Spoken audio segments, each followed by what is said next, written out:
Hello and welcome everyone to another episode of Post Credits Podcast, a show where we are lucky enough to talk about movies with you. This is episode 27. 27.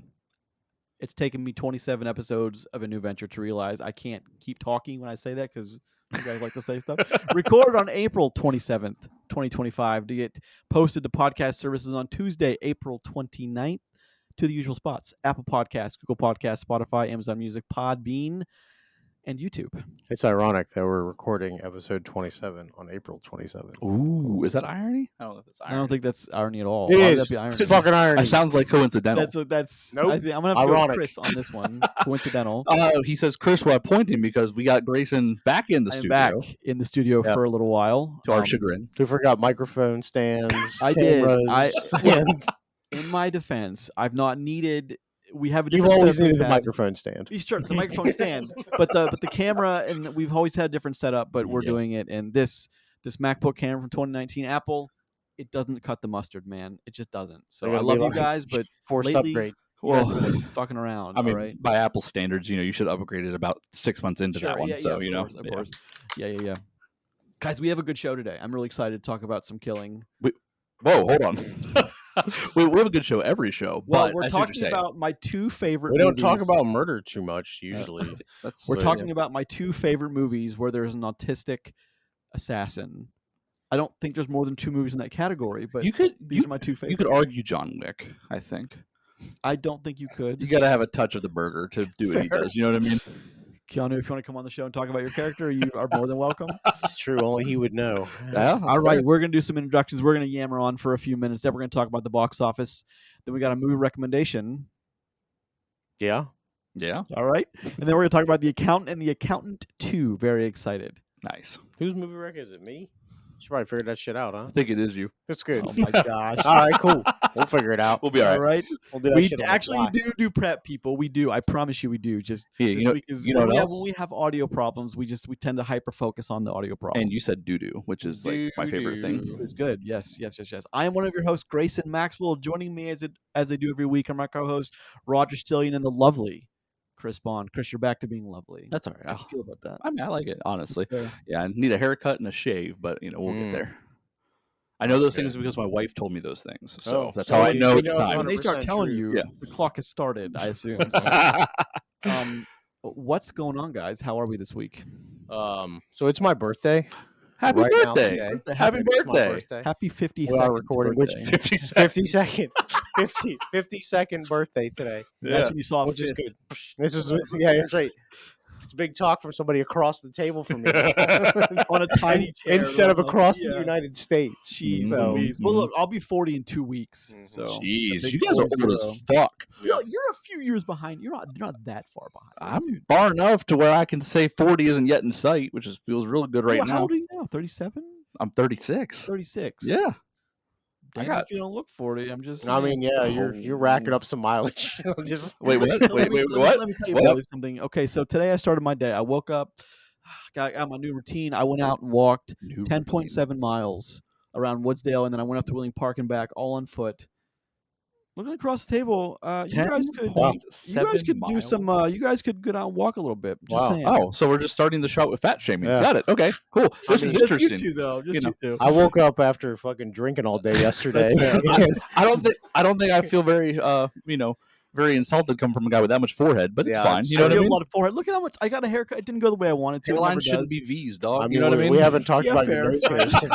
We haven't talked about that nose hair today either, which is I fucking do out of have control. those. All right, look, we're just gonna move forward. All right. Yeah, that's probably correct. may That's have probably the smart opened- move. I may have That's opened good. a can of worms I didn't need to Mhm. open. So let's move forward. Step into the arena, brother. Guys, That's it. how's your Roger? Where were you this weekend? What you got So going on? I visited some friends up in Columbus. Me and my wife. We went up and watched a soccer game, which is something I'm apt to do. And Nice. like so we went out to an Irish pub yesterday to watch some soccer there in the Mhm. afternoon, and we made a trip around one of the fancier mall areas up there. Hung out on Easton. It was just not a place I normally hang out, but it was fun. Had a good time and went to the game.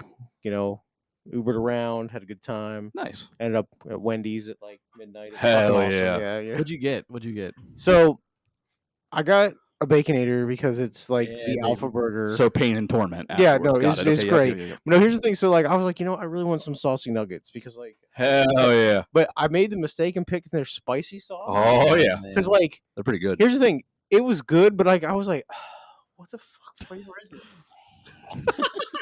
And like, I was kind of drunk, so I'm just like, is this really that hot, or like, am I? Or am I just being struggling? a big drunk baby? No, it's really that hot. Yeah. And I was Yeah, like, you knew because later, right? well, yeah, because I was just like, Round 2, yeah. it was like. But my Frosty took care of that. So Nice, very Round cool. 2. I like those. That's good, yeah. Do you use the app by chance? of course, only. Yeah. I get rewards. Really? Tons of time. Oh my goodness. So the app, much like every fast food app, it's always cheaper to order it through the app It's anyway, which is something I don't understand. And you get But rewards for it. and you can get different stuff. Yeah. Like there are different things. No, on I went to the war app. with Taco Bell about Yeah. not having my steak quesarito unless you order through the app anymore. So Yeah, no, I can't support this from you guys. But shout out to Wendy's if you'd like to start sponsoring the show Sure. because we're talking a lot of good about you right All right, now. let's move on to the movies. Let's. I mean, like, look, if we're hyping for sponsorship, Wendy's is a good one. So let's go. Yeah. So is Monster. No, I cannot promote that anymore. I cannot. My point was saying at the walk is like I cannot. I'm trying to be better. I'm trying to only have, I'm trying to follow a regimen. I need to lose a few lbs. So when I left in January to go back to finish the show, the movie in Los Angeles, I was 176 pounds. I am now down to 168 pounds. Nice, very good. So yeah, I'm doing all my walks. I'm Good stuff. trying to control what I eat. It's tough, man, because now I'm back in so there's a pilot here in Wheeling, West Virginia they're shooting it in Moundsville. I had the good fortune to get on that. I've worked with the producer before, so I'm working with them again, and now I'm back in the production office with all kinds of craft service right in front of me. Yeah. And on Friday, Craft services from home too. So like, and on Friday I had 3 Kit Kats, and then we're not talking like the tiny 2. We're talking like the big. Yeah, like, yeah. oh yeah, like the like- full like size. 7 or 8 stick pack, and oh god, it starts so early, man. It just Sounds awesome. I have no We'll try to control Kit when it Kat comes right to now. food. Kit Kat, if you'd like to sponsor me. All right, I will moving on. also moving accept on. a sponsorship Chris, from what's going on Camel with you this week? cigarettes. Hold on. Well, now I have a question. What's your guys' favorite candy bar if you had to pick? I'm not a big candy bar guy, so I don't have much of a leg in this race. I always like Kit Kats, but I mean, it's Snickers for me, man. Yeah, it's Snickers, and it's really not close to most Mhm. things because like as you get a little bit older, you realize like all the other stuff, like a Three Musketeers with like that whipped foam. No, stuff, you can't like, do it. That's gross. Like, Well, what is that? Like it's just too much sugar. You yeah, can't. Get the fuck out of here. At least the Snickers has like peanuts. Like it's got a little bit of a health to it. But Oh yeah. I mean, the peanut Oh, butter, yeah. the peanut butter square Snickers are Yeah. like incredible. But I I've will never had say those. like the Reese, like Never? I'm not a big candy bar guy. Oh yeah, Oh, so you that should makes definitely sense. try one of those Yeah, at least. Those I'm not are a big those chocolate are sweets guy. top tier. If you like Yeah. peanut butter, like those are Mm. good stuff. I like me a Twix. I don't know. Like, Dude, if- there's like, nothing wrong with when, Twix. whenever I do have like chocolate bars, like Halloween time for my kids and stuff, I'm always sifting for Twix. Sure. So Well, here's the question: Did when you they have go the to green sleep, apple Twix when they had this year? Yeah, that was good Here's the shit. question: when your kids come back and they go to sleep, do you just steal all the Of course, Twix? listen, I mean- listen. That's a rite of passage as a dad. yeah. Okay, Well, fair so enough. actually, Their candy is our my kids candy. call it they call it dad tax. For Easter, my oldest opened up her 24 pack of Peeps. Immediately broke 2 off and walked them to me and said dad tax. I And have to you ask fired them for into it. the garbage you because trained Peeps them are well. trash. I fired them into my gullet. Is what I did, sir. So- Because I like Peeps. So Roger and we haven't told the story on this venture yet, No, though. it's been a minute. So Roger and I worked at Marquee Cinemas at the Highlands here, and this is back like 2010, 2009. My God, it's been so You long. But you guys 10. are old. Holy shit. Yeah. I graduated the year after I started, and it was a really slow day, but it was around Easter, and the guy working in the box office, his name was Dave. Fucking He brought a bunch of Peeps, and he set them down on the counter, the concession counter, and he had to go up and get the box ready. And then Roger, he started laughing, and we just stuck them in the microwave. And like, because they blow up. Oh yeah, when you microwave Yeah. Peeps, yeah. And then, so they become one big mega Peep, Mhm, and like yeah. a bunch of sets of eyes everywhere. And then Dave came back. He's like, "Where's my Peep?" And it was just a molten pile of like hot sugar goo. He was so mad for like 4 Hey, hours. We Look, thought if- it was fucking hilarious. If those were because- my Peeps, I'd have been upset too. Hey, Well, but then you we- just would have ate the marshmallow melty goo though. So True, here's the also thing. true. So the way that Marquee is set up, like the concession stand is in the back, and then like this huge open foyer, and then the box office is up front by the doors. And then like Roger and I would just sit in the concession stand, and it echoes, and we would just be like, "Beep, Peep, Dave, peep, like, stop it. Dave. Peep. I was Ooh, so upset about that that. reminds me, we have like actual like local movie theater news that I think Roger can tell us some stuff Oh about. yeah, so we're getting a new movie theater, which is cool. They're replacing our AMC with a golden ticket cinema, which is nice. Yeah. Full beer service, full kitchen. Yeah, it's gonna be fancy. All right. I'm actually I kind of doubt I'm excited gonna for the allow. Honor I Valley, won't be but- able to use my AMC A list for that. Yeah, so. I've already had to pay for. So okay, we're gonna get into it, but I've seen 3 movies here, and I've only been here since Thursday. You I know, you got can here- do other stuff besides go to the movies, right? It's true. Well, but hear me out. Is so I usually I don't. There's no AMC here anymore, so I've already paid for 3 movies at Marquee. I watched Star Wars. Sorry, 2 movies. I don't watch Star Wars again tonight. I saw Star Wars. I loved Episode 3, but I saw Star Wars, The Accountant, and I wanted to watch Happy Gilmore today, but I couldn't fit it in because of the show. They had the flashback cinema, and then I'm gonna watch after we get done recording here. I'm gonna go up and watch Episode 3 again. I'm really excited to see that. Excuse me. So I've had to pay for them. I'm not gonna stop paying for A-list though. So I don't know what I'm gonna do about that. But Yeah, I mean, I wouldn't turn it on. I mean, know. why Guess it would can depends you on just how toggle long- it? Like, is it easy just to toggle on and off? I've or- never. Why would you keep When paying? I turned mine off, buddy, it went off because I don't have an AMC anymore. Oh, okay, yeah. I for some reason I forgot for a second that like you go other places and Yeah, you can still and use your there's always A-list, an yeah. AMC. This is that Yeah, weird place where I could drive up to Pittsburgh. It just seems like the wear and tear on my mom's car is not worth just a $15 movie ticket. At Yeah, I was gonna Marquee. say you're paying that much in gas and At travel least, and if not time. Well, I more. mean, here's the thing: you've in the 2 movies that you've watched already, you've already paid your monthly. Oh yeah, but that's what A-list kills me. I'm gonna do it again subscription, yeah. tonight. So and we have Yeah. several more movies. Yeah. Well, May will kill me, but because there's a lot of movies. I It wanna will watch. kill me. Well, Yes. there's like 7. There's at least 10 or 12 movies I want to watch in May. Plus, Nice. whatever I haven't seen Until Dawn yet, and those came out. Like, there's a couple movies I just haven't been able to see yet. But Yeah. anyway, That's cool though. So moving on. is Golden Ticket like a smaller chain? It is national, but it is smaller. Okay. They have like 40 theaters or something. Okay. All right. From what I understand, it's very comparable to Alamo Drafthouse. Yeah. It's just cheaper. They have a couple of IMAX theaters. Ours won't be IMAX just because it's not physically large enough to do so. But Really? they have taken down. Like I talked to their president, like one-on-one, had a conversation with them. They've already pulled all the seating out. They're doing it all into recliners and that sort of stuff. They've already taken down all the screens and all that stuff already, which is funny because then I realized that, and I'm going to advocate committing crime again on this show, that I Nice. should have just broke into the old AMC. Stolen everything. Well, because here's the thing, it's still there. The concession stuff is all still there. Mhm. I went down to the lobby talking to the guys that were there. The fucking slushy machine is still powered on. Yep. You know what else is still there? They closed 6 months ago. You know what else is still there? My multiple best or employee of the month plaques are still in the back room. I found them when I was working there in 20. You really are a goddamn dweeb. That's good. Oh, You should go whatever. get them. You should go ask for them. Be Yeah. like, hey, They you guys still got this? Like, this is me. Like, hold up your ID. They probably give them to you actually. I'm sure they wouldn't take. I'm sure they wouldn't say no for Yeah. whatever reason. They're like, okay, get it out of the building. Yeah, I was like, thanks." damn, I could have taken the whole Yeah. fucking icy machine. Damn. Yeah, I probably still get you into that mall. No, I you mean, here's can't. the thing. No, I could. Okay. Here's the thing. I just walk in now. Yeah. They're just working. Yeah. Just and even if you couldn't get in through the gate, you can get in. Yeah, Those you can get doors don't exactly shut. no, here's the though. thing. I just put on my icy hat because I have one. All right, let's Come talk about in. movies. All right, Anyway, we're like 13 minutes in. Let's talk about some movies. Yeah. All right, let's do the box office. You don't want to Alright. advocate crime anymore. No advocating What crime. about that Camel sponsorship I was saying for earlier? go give me your life a crime. Yeah, there you go. There you go. good. Hi, I'm all. If you want to sponsor us, please. We're talking about Roll up your pack of smokes in your sleeve like a real piece of crap. like Snake from the Simpsons. Yeah. All right, let's talk about some movies. What do you guys say about that? Yeah, let's do some box office Let's stuff. do some potty C. Potty C. podcast. We've I talked hate about that we've name, talked man. about this. I Don't think do that- that. Fair. Once again, folks, this is episode 27 of Post Credits Podcast, where we are lucky enough to talk about movies with you. You, dear Let's- listener, just you and you alone. Yeah. Let's talk about some box office, guys. Chris, I'm happy you didn't look at the numbers. You're going to be surprised. So, Sinners, I think you guys both be surprised about this. 45 million, bringing its worldwide Still number one. That's good. 161. Nice. Good number. It's a good number for that Good for them. movie. Yes. They're like a 100 million budget, so Yep. that's Yeah. good. Number 2, Star Wars Episode 3: Revenge of the Sith. Really? Yep. 25.2 million. Whoa. Yep. You hear that, Snow White? It can Holy be done crap. for 42 million worldwide. That did Dang. more than Snow White did.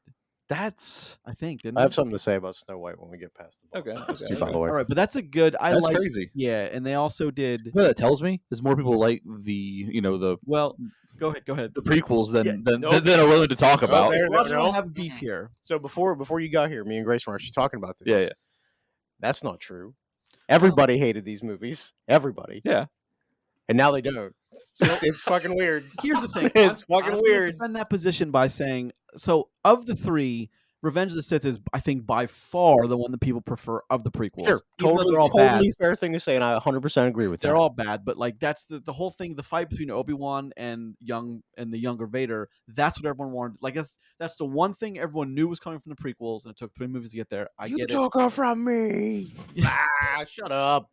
Fucking baby. You are my brother. Look what happened to you. The writing is so awful, but we've now come full circle because George Lucas is now back in charge, and Kathleen Kennedy has been given the boot. Mm. But that's probably a good thing for Star Wars. But we'll see. Anyway, Here's the thing: is I was not a fan of the prequels because they're awful. They are very watchable. I'm not a fan because they're awful. They're terrible. However, in light of 7, 8, 9. Well, see, I might give you part of 7, but 8 and 9 are just atrocious.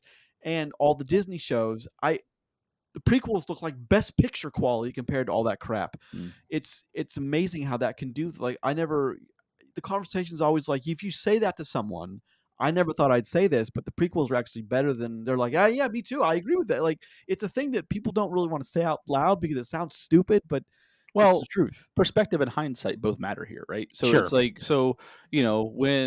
when the prequels came out, episodes 1, 2, and 3, the only comparison were the original Star Wars, original 4, 5, and 6, Yep. which were considered Miles masterpieces ahead for of a long Dan. time. But a lot of people still think them as such. So like you have that one direct comparison. And then these come out with a very different feel, different quality, same storytelling vehicle, but a different story to be told. And it just was one that didn't resonate as well, especially with all the combination of mediocre writing and the acting involved.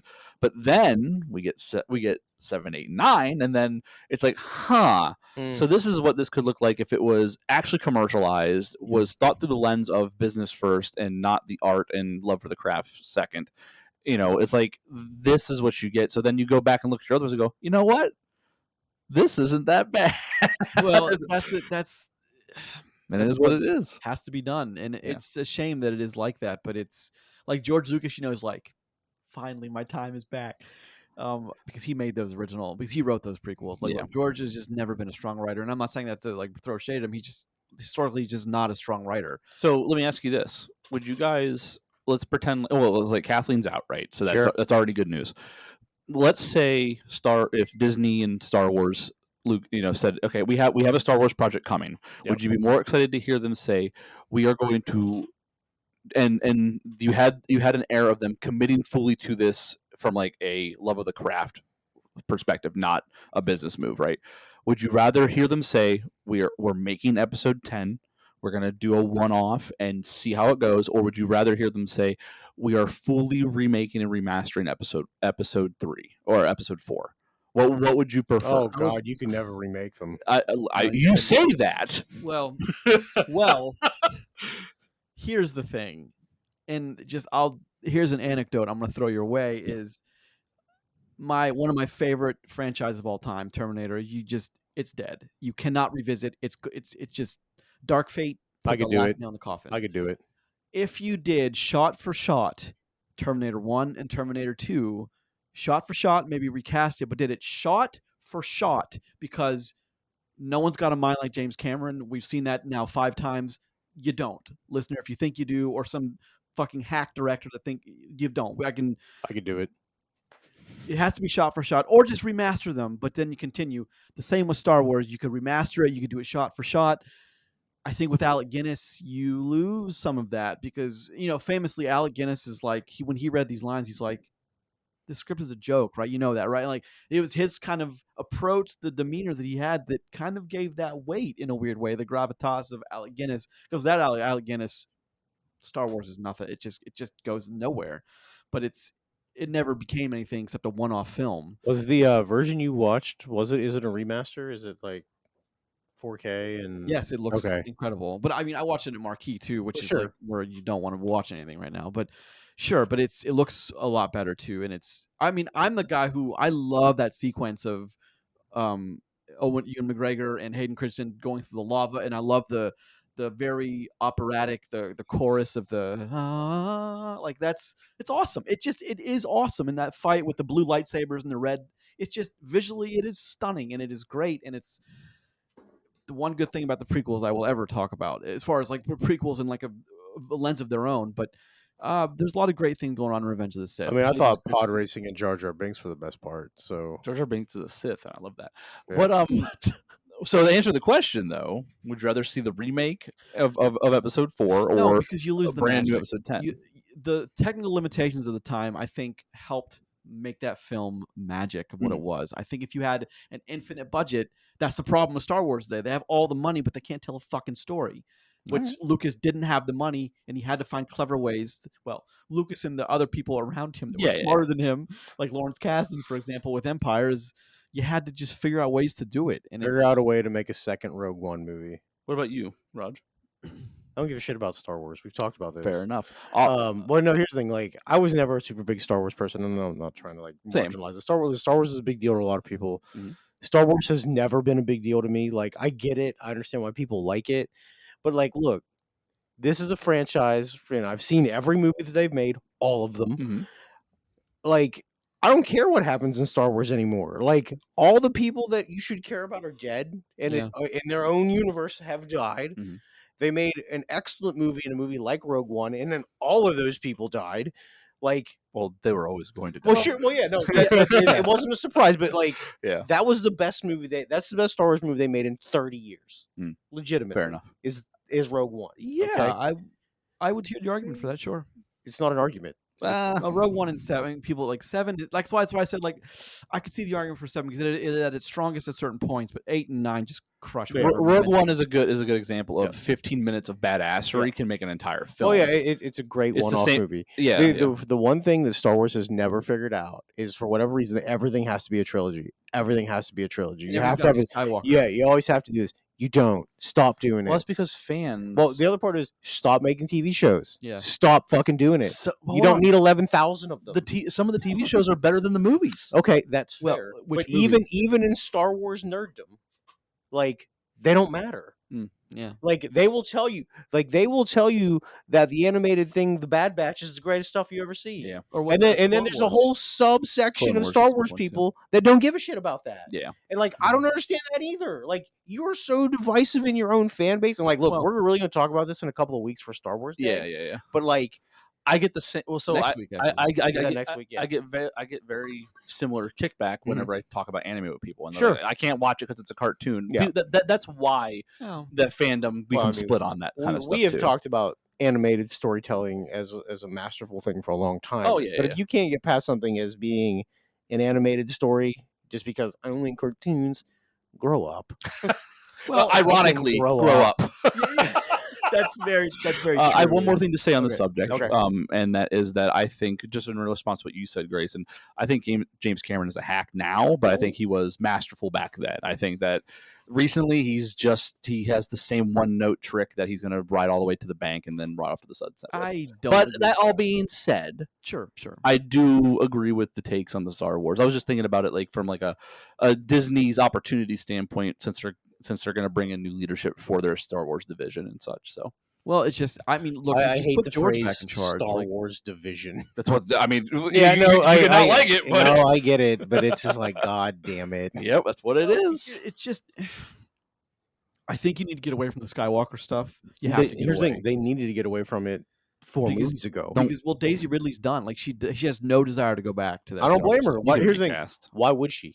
Well, that's the thing. Is like if she doesn't want to go back, then you can't go back. Because like, I mean, You her can being a recast. Palpatine, it's just so goddamn stupid. But it like I actually didn't. I'm one of those guys. I didn't mind 9 because it was so out there. But it was Nine was fun. just 9 is an okay movie. It's just not what people wanted. 9 So- was like was that film where you're like, can we just get this over with? I Yeah, will that's watch how I this. felt, I will too. ride with you guys as long as you Yeah. promise to end it here. Like, yeah. But like it's got a good hero moment, when Oscar Isaac's like, my friends, I'm sorry we failed you, and then they all like it or hate it. That's a great moment for like good versus evil, and like that's all Star Wars was always just good versus evil. That's the thing. I mean, it came from the samurai films and like a war. It's like World War II and samurai, and then like a reference of everything. But like it's just good versus evil. We all know that everybody prefers evil versus evil. Sure, but it's like the whole. Sometimes though. I don't know. Revisionist history, you are correct, Rod. To bring this conversation back, you are right about the revisionist history, but only because things came that made things no longer true. Well, it's interesting. Star Wars is such a divisive thing. No one will ever. There, you get 10 Star Wars people together, start talking about it. They all hate different things for the same reasons, and it's fucking hilarious. I mean, I think a lot of like fandoms have that have a similar like sure. I mean, sect it's division fine. Like, look, that. I'm very passionate about a couple of things, and I have problems with my own stuff that I cheer for. I mean, like, we talked about this. Not so much on this show, but like I'm a giant Ghostbusters fan, and I thought the last fucking movie was abysmal. Like I fucking hated it. You weren't alone in that. No, well, no, but here's the thing: I hate it for a whole bunch of different reasons, and people like hate it. We hate the same movie for totally different reasons. I hate Paul Rudd or something crazy. First off, no one hates Paul Rudd. He's very likable. Take it back. He looks weird with long hair. Right now. Dude, that fucking Switch 2 commercial. Yeah. Well, the thing with Ghostbusters was like they made the whole film like his character is completely. It doesn't matter. And Slimer's like completely irrelevant. Slimer's like the face of Ghostbusters. 2/3 of that movie doesn't matter. Yeah, it's just. So the third that does matter isn't very good. I have successfully put us down a weird tangent. And now we can bring it back to the box office, though, because that's my fault. Okay. That was Star Wars talk. Okay. Number 3, The Accountant 2 is debuting at number 3, which is not great. 24.5 domestic for a worldwide of 24.5. So it's only been domestic. Debuting third at 24 million is not a bad showing. No, it's honestly. fine. You're behind a 20-year-old movie. Yeah, but it's also behind one of the most successful movies ever made in a box office ways too. Yeah. Well, Minecraft, speaking of, is number 4. 22.7. Yeah, what's its total number? 816. Yeah, it's getting that billion. Do you guys think it's gonna hit the billion? It's gonna get that billion. It's gonna crawl there, but it's gonna get it. Number 5, Until Dawn hasn't done well. 8 million with a worldwide of 18. Sony, I really hope this doesn't stop you from making adaptions because I love the universe you guys create for all these films. So I hope you keep doing it. Can you read the top 5 again? Totals? The domestic. Yeah, domestic totals. 44, 25, 25, 8, 4. 45, 25, 25, 22, and 8. So it's less than 120, something like that, right? Less than 150. It's less than 100. It's 125 million domestic. That's not a bad week for movies, honestly. It's not, but that's actually pretty good. If you take Star Wars out of the equation, it becomes a whole lot worse. It's still 100 million across. We've had plenty of weeks where it's like 40 30, million, 35 million, 35K. That's a good week for movies, honestly. All right, 6 through 10, King of Kings, The Amateur, Warfare, Pink Floyd, Live at Pompeii. Did better than It did better than Snow White. Did better. The Legend of Ochi, which I saw, man, that is weird. That's number 10. That's Willem Dafoe being Willem Dafoe. Yep. Yeah, he has for part of that movie, he's got like Viking armor on. He's carrying an axe. Awesome, perfect. But, like that's very Willem Dafoe doing Willem Dafoe things. But perfect. Weird. That's what we need to get on the pod. Yeah, that was the last. That was Screen the Unseen. That was the last one I saw before I left Los Angeles. Got it. So yeah, but that's all right. I need 30 seconds to talk about Snow White. Yeah. Go ahead. So number 14 this week, by the way. Yeah. So Snow White bombed, obviously, for a myriad of reasons. Mm-hmm. It is officially, besides the movies that are already in production, all of the live action remakes have all been removed from Disney's schedule. Really? Except the ones that are already in production. Well, she was supposed to be the face of all of them. She was the character. She was supposed to be Tangled. Hey, give her credit where it's due. She stopped the madness. Holy crap. She sucked so bad. She killed a whole wing. Like she killed Disney for a while. She killed Disney. Well, she was supposed to look. I read a story like she was supposed to be Tangled. There was like 3, like she was supposed to be the face of it going forward, which Disney that can be. I don't agree with that ever. But look, I agree with Roger. That's a good thing to come out of that. It's like now they have to go back and retool, rethink, because that movie. So just for being number 14 this week, Snow White being the legendary Snow White, the thing that started the Disney films. What 1937, 30, something like that. Yeah. It cost them upwards of $300 million to make. It's only made worldwide $195, which we know that 300 million, if that's all it took, because 300 million ish. yeah, ish is a yeah. There's a plus or minus there that we don't know. I'm glad you see that as a positive. Plus the I marketing. What's I that? also mean Plus it. marketing. I also mean it as a joke, but like a very poignant one. Like they botched this whole process so poorly that they shut the whole thing down. Well, but okay, here's the thing though, and I just want to make one more point on this. Sure. Is that we talked about that we've heard rumblings of the old like Disney and Marvel like of a shift happening, and there's a lot of things that were already in the can that we expected to see, like old Marvel, old Disney push out, and then we expected to possibly see a shift in the movie making process again because of just things that haven't been going well for so long. Sure. Like is Snow White the catalyst of that happening, or is Snow White the after the way it performed, the obvious point where they go, all right, pull it all. You know what I mean? Where they just can't keep taking those losses. Yeah, like maybe that. it's not necessarily a catalyst, but it's the one that's going to get the public view of it all. Yeah. And she's been taken out of like there's like 4 movies that she's been completely like, nope, get rid of her. Like It's fine. I checked. It's no cash, wild though. to me that. Well, I mean, that isn't as surprising to me because if somebody wants to tank their own career, they go Let right it- ahead. yeah. Well, I was going to say Go right ahead. I've seen all of the interviews and the PR nightmare that she created. Yeah. And she's not the first person that's done this. We've seen this with other actors. And we also know that like Disney told her 3 times, or like, Rachel, just stop talking, please just stop. Gal Gadot got a lot of videos. shit for like not but she for handled it well. for not supporting her on their media tours and stuff. But you know what? She tried to help her, and they just weren't like, she just didn't listen, to Gal Gadot's credit, she tried to rein that in, and I think it got her neck cut a little bit too. Oh no, she stuck it out there. she's getting snowballed too. Yeah, so well, everything's political these days, everything. But that's the box office, guys. Crazy discussion on the box office. That's exciting though. It's all right, Roger. Hit us all with your movie recommendation on the fly, baby. Since it's my birthday, I've chosen to talk about Happy Death Day 2. Not the first one, the second one, because I think it's a better movie. It's a great birthday. I really like Happy It's a Death great Day. death Hold day. on. Have Have you seen them both? I have not seen them both. I've seen the first one. If you haven't seen the second one, Yeah. and I mean this seriously, the second one is a better movie. Okay. And I think Happy Death Day is very good. So Happy Death Day 2 takes in account, so it's 2019. That's when it came out, by the way. Happy Death Day 2 is an excellent time travel movie.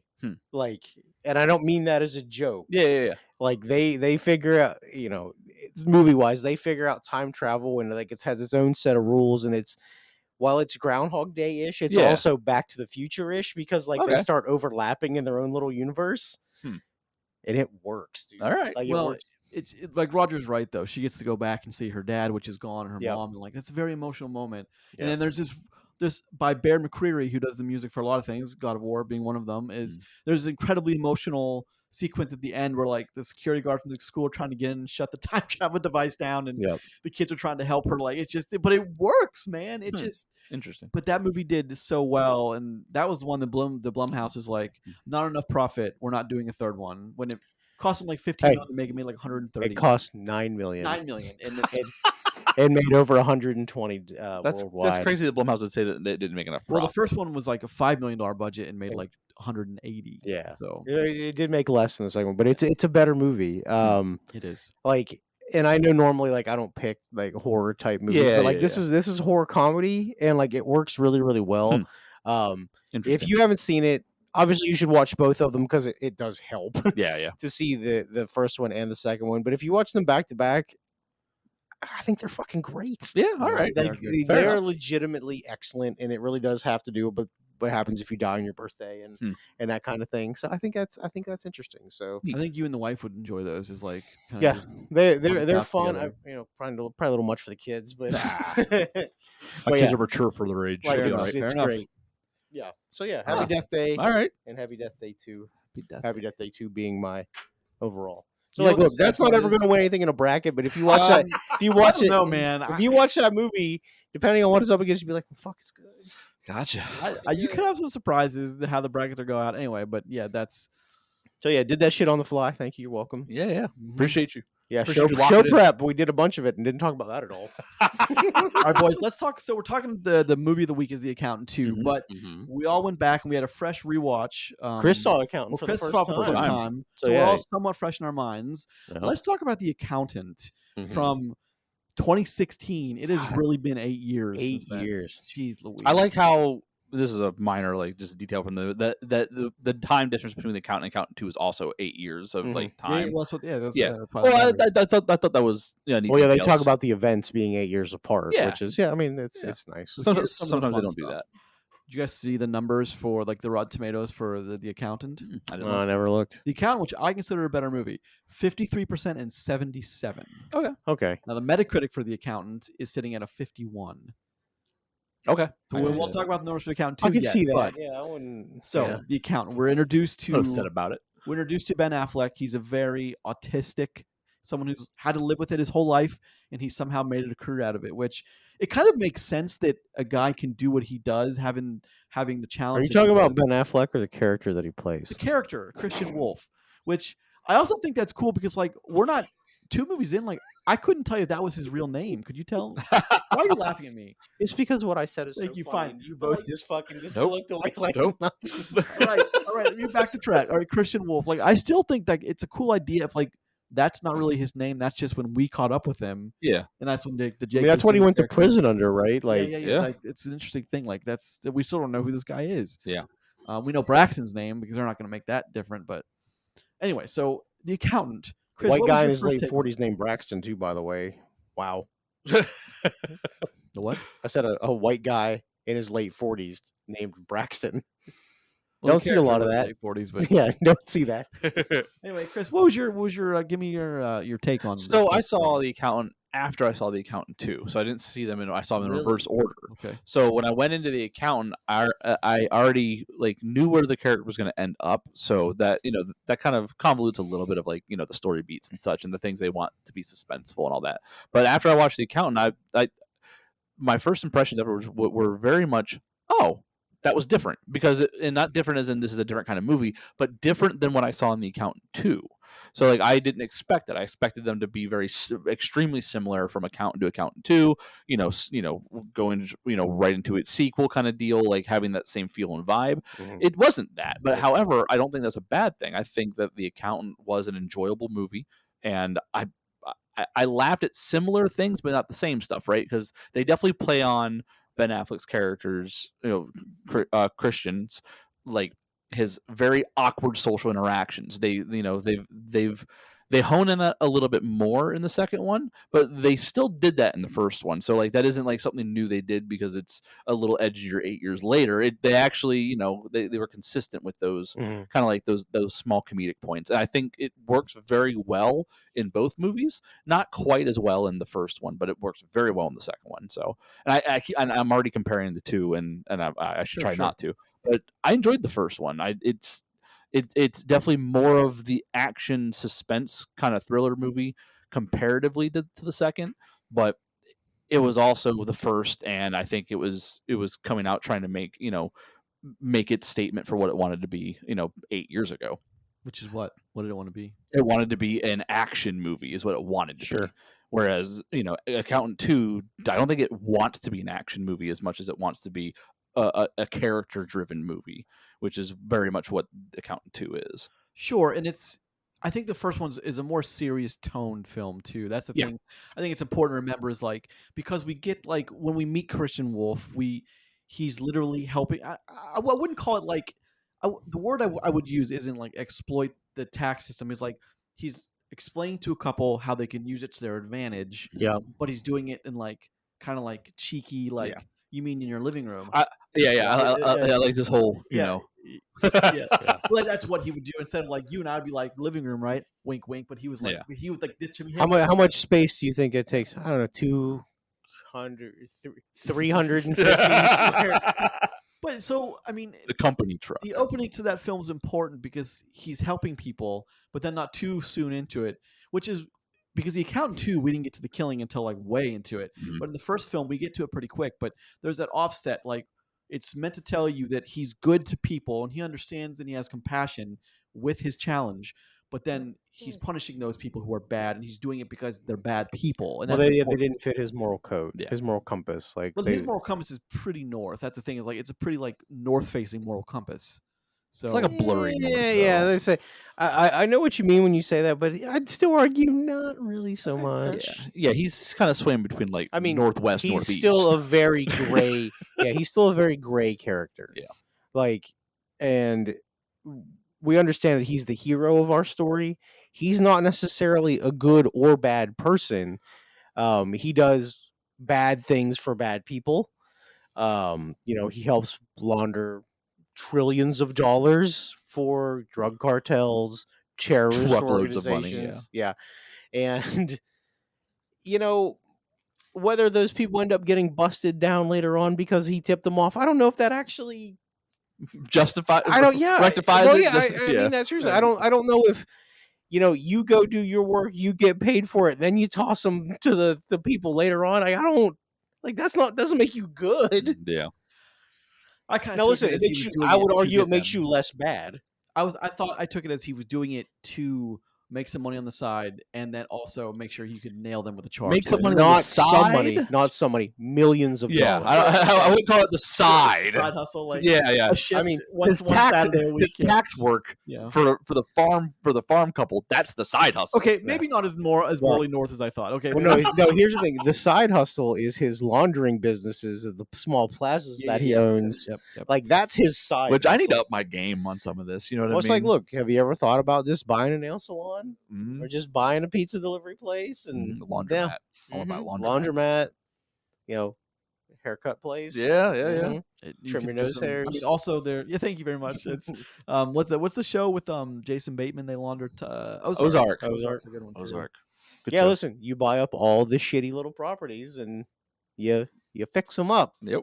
Drop the money in here, and then just wash millions of dollars. So the interesting thing in The Accountant is when we get introduced, Anna Kendrick's character comes into when he's given a puzzle. But the thing about Christian is when he's given a puzzle, he has to finish it, or he can't quite compute. And so he's brought in to find something. Who's the guy?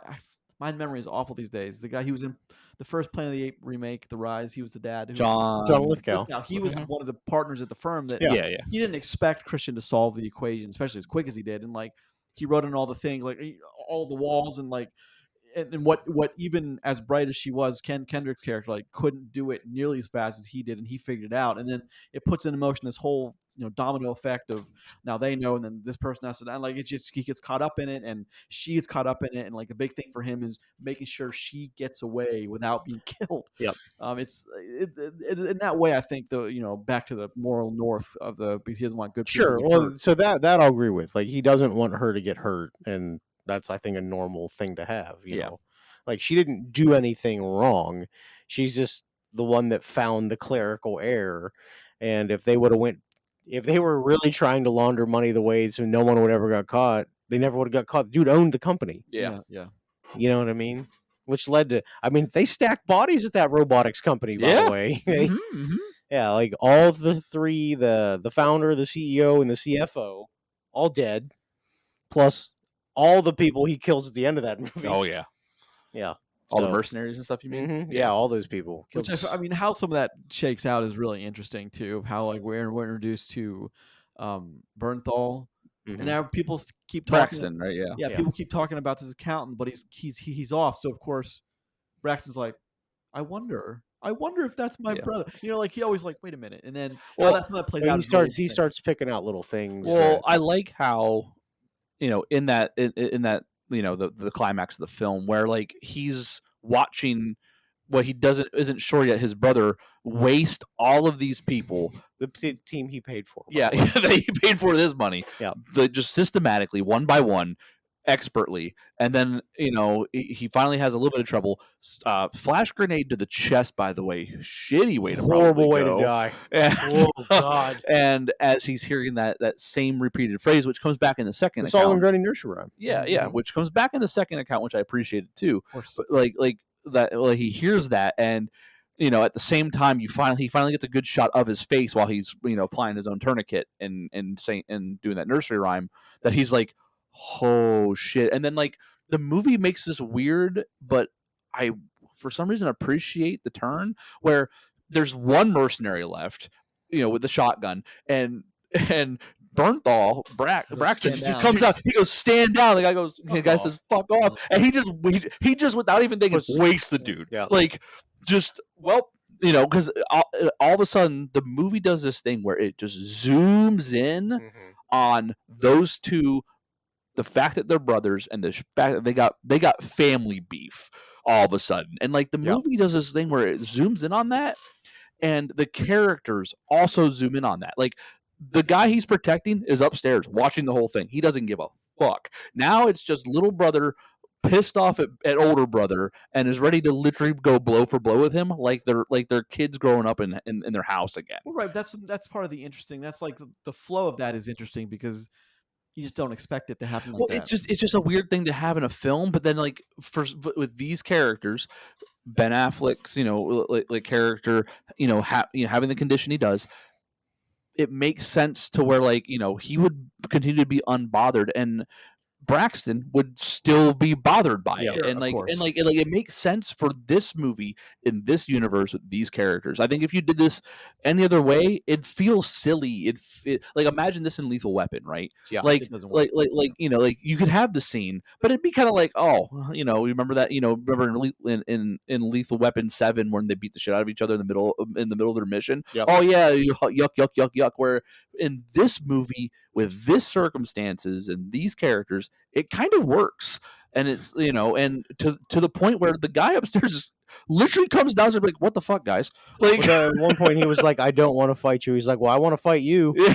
So rolls up his yeah, sleeves. he's just, I want to fight you. So Yep, yep, we're gonna and it's- fight. Yeah, it's but just- it's brother beef. It's not like shoot you Well, beef. It's brother well, beef. exactly, Yeah. and it works in a weird way, and that momentum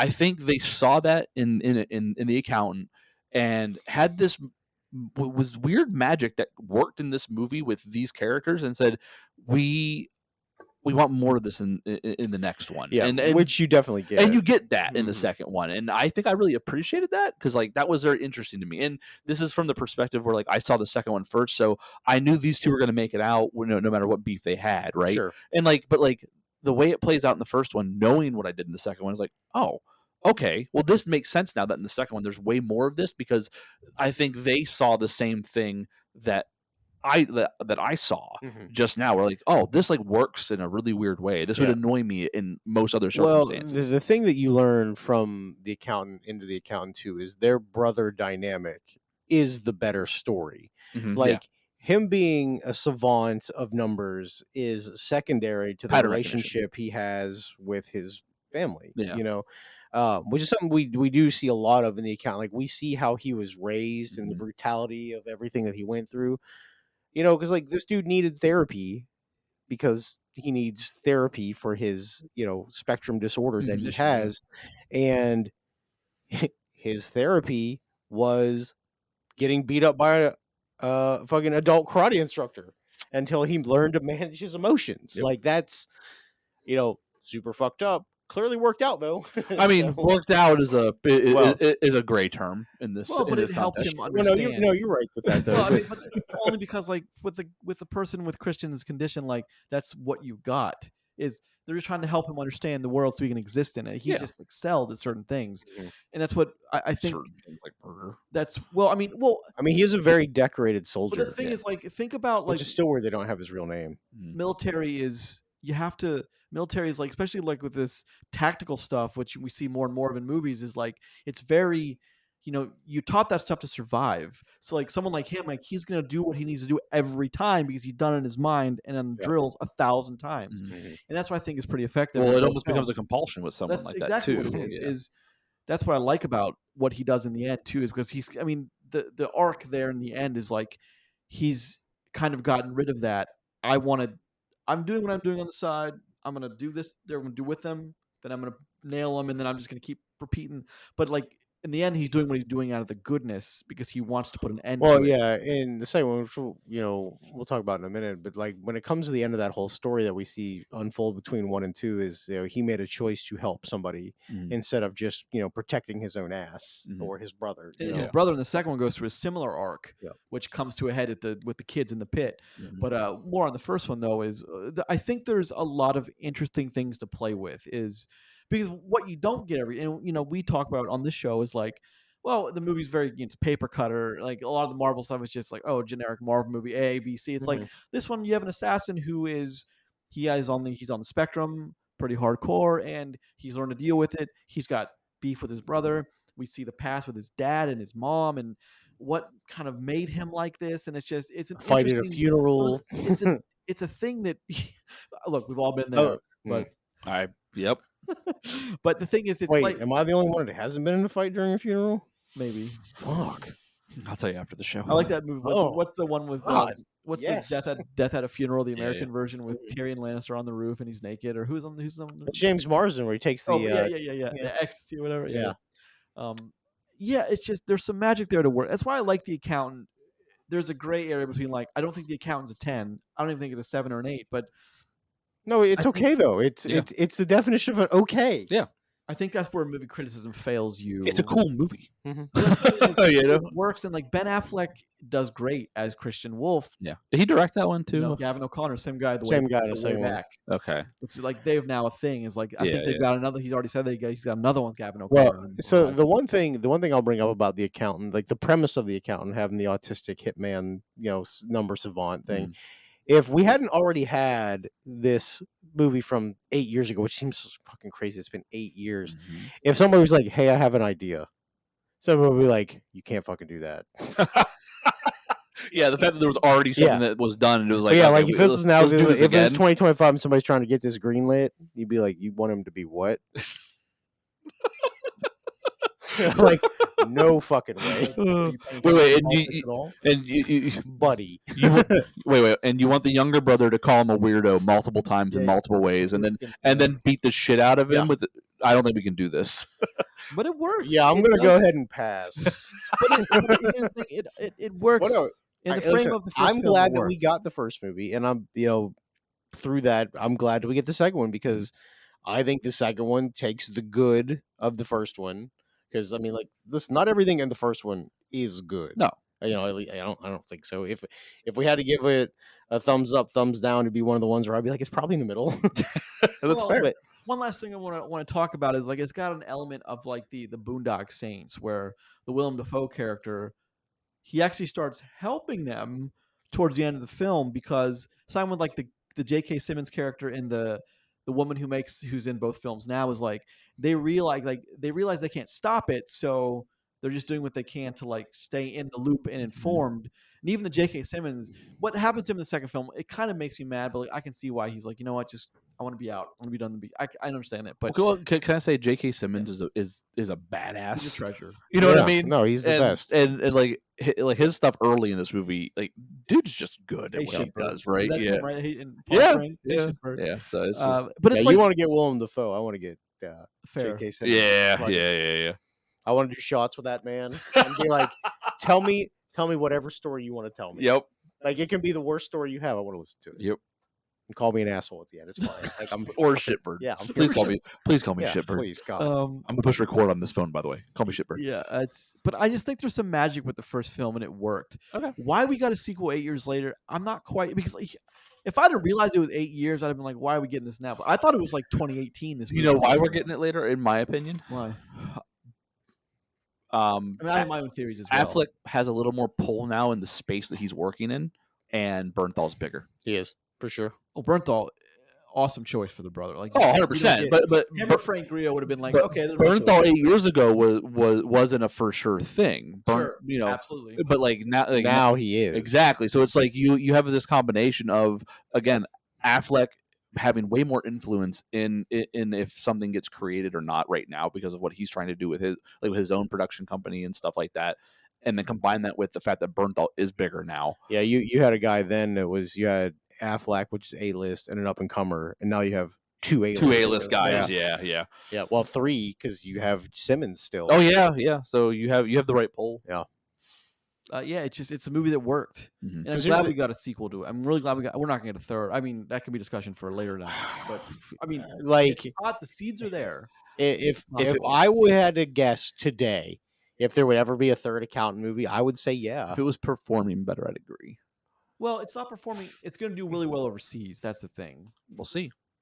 So, but Yeah. it's the thing is, Okay, just based on the story, I could see it. Yes, that they I would agree with have- that, They would 100%. have the but, like, third. also, last thing I want to say, I have a lot of points in the first one. Is like, Yeah. I love the fact that the handler was who she turned out to be. Oh yeah. It's specific to him, Mhm. and like, and why it's specific to him. Like, that's part of the magic too. that No, just it's good. works. It's good. It works. Because Yeah. like that's someone that he identifies with, because it's like he should be in that institute too. I mean, he's just not, but he's like, he understands that kind of person. So Mhm. like when you find out who that person is that's on the phone and has like a British accent, but like then you find out who's doing it and why, it's like that's really fucking clever, Yep. man. Like Yep. I love that. Especially with like other people there, and the person, her parents, is like, God, that's so brilliant. And that they used, and it like they looped it in the second one, and like it stayed. Oh Yeah, yeah. we're almost talking like about it's- that, and I have some stuff to say about that in a second. What's the school for the gifted youngsters in X-Men? X-Men. I thought the same when they showed the when they mansion. shot it? Yeah, I was like, is this just Of the course. X-Men the mansion? X Mansion? But I think that was on purpose. That was 100% on Charles Xavier purpose. Institute of the Gifted. Yep. But that's the other side of the argument. Gifted of, like, youngsters. Yeah, Gifted Youngsters. that's the other it. side of the argument of like, wait, we're making a movie about an autistic savant that kills people. Like that's the other side. Is like, Oh no, make it look awesome.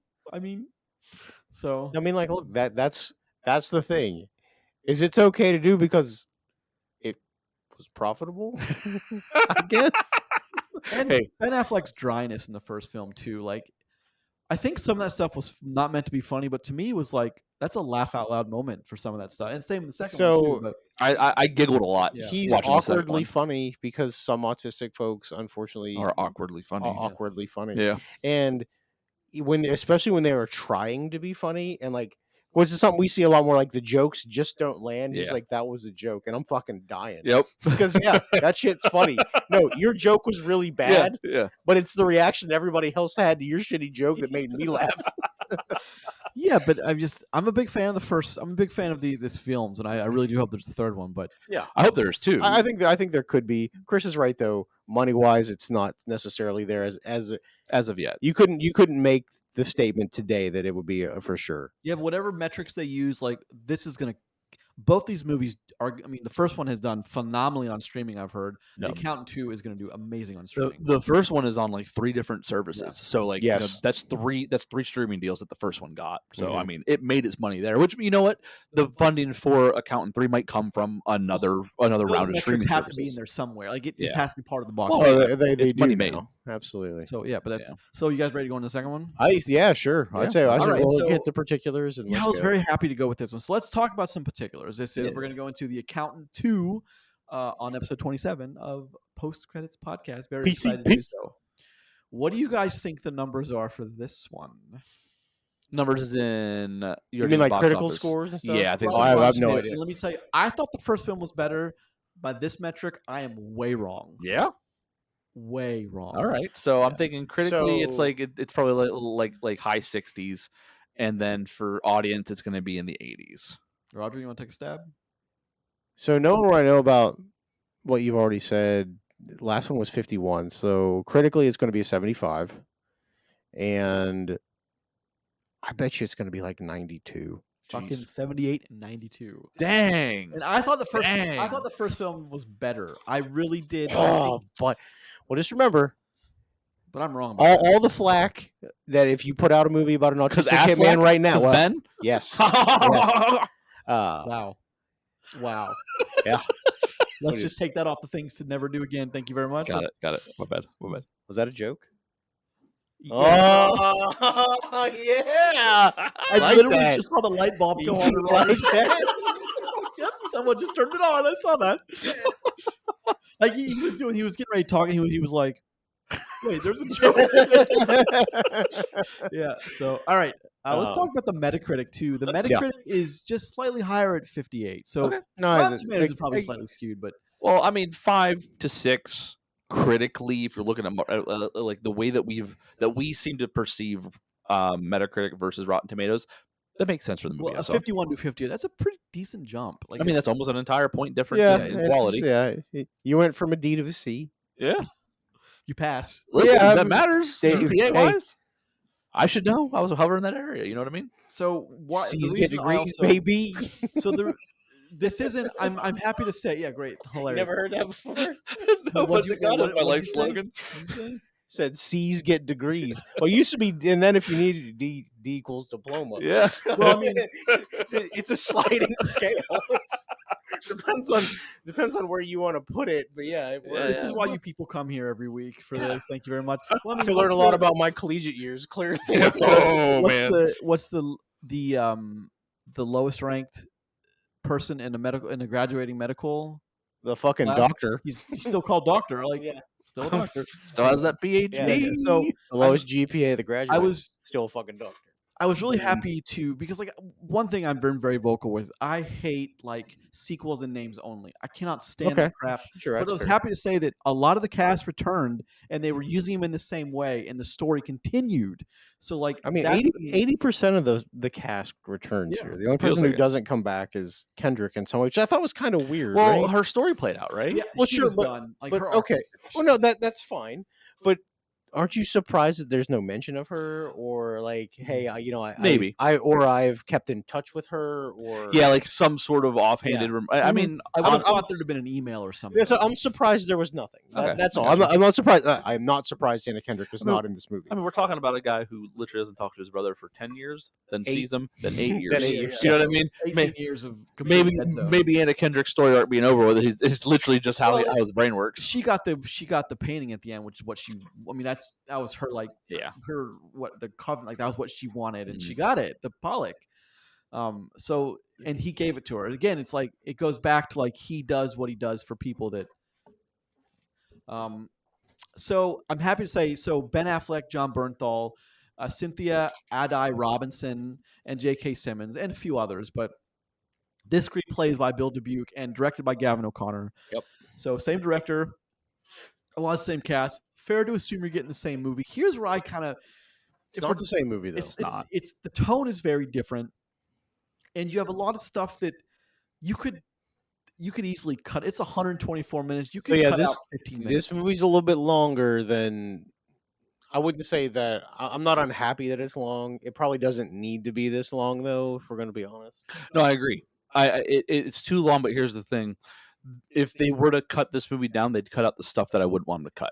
They would leave in the things that they thought were important, and they'd be wrong on it. You know what I think they would have cut, and it would have made me sad. I think that you could cut the entire J.K. Simmons stuff and Yeah. just have him. They found him dead. So that's the thing, though. Mhm. That's what I mean. They would see that as a must keep, and they would take out some of the something scenes. else. They would take out some of the buddy cop stuff. They would take out some of those Oh. long conversations that Well, I Affleck don't. and Well, they or shot them. shorten them. They shot them, so they're there in the script, so they exist. So that's why I kind of like maybe you're. I don't think you're wrong. I don't think Yeah. you're 100% right though. I think they would have cut it down. Cut it There's some- down. Like, yes. that's the stuff that works the best. No, in the listen. game. I yeah. think it's important to the story, but I could see where like, hey, we got cut 12 minutes. Yeah, but I think the point I'm trying to make here. yeah, they would cut something else. If they kept that, they would cut something else to make it shorter. and we Yeah. would lose. So because here's the thing with the buddy cop thing, is it's the most important part of this movie. Because it's the It's best also the part. best of part of Well, the that's movie, it. yeah. That's why it's the Yeah. best part of the Yeah. movie.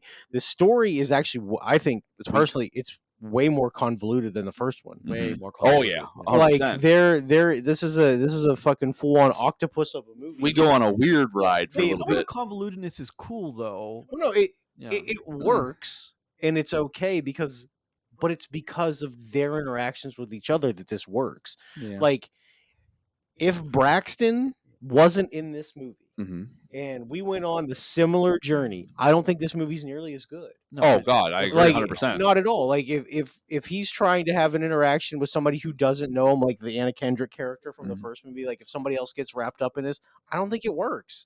And it would just legitimately be a rehash of the first. Well, film. because think of it this way, like I think everyone does a good job here that's in this, right? Like I don't think acting's an issue. I think that it's just the vehicle that we go on this ride in. So like you could have J.K. Simmons open where he is, have him looking for a mother and a son.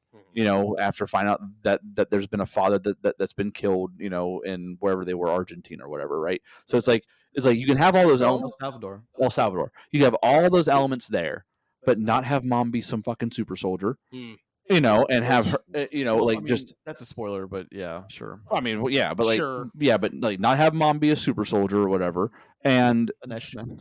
Yeah, and just you know, have J.K. Simmons get too close to finding this kid and then gets killed for it. Yep. And then that's what and then you have the same exact story beats that brings it all together. You know, and then you don't have these weird, you know, these weird scenes with this super soldier mom all of a sudden that just doesn't really fit with the rest of it, and I didn't really care about. Well, you don't care about it because it's not.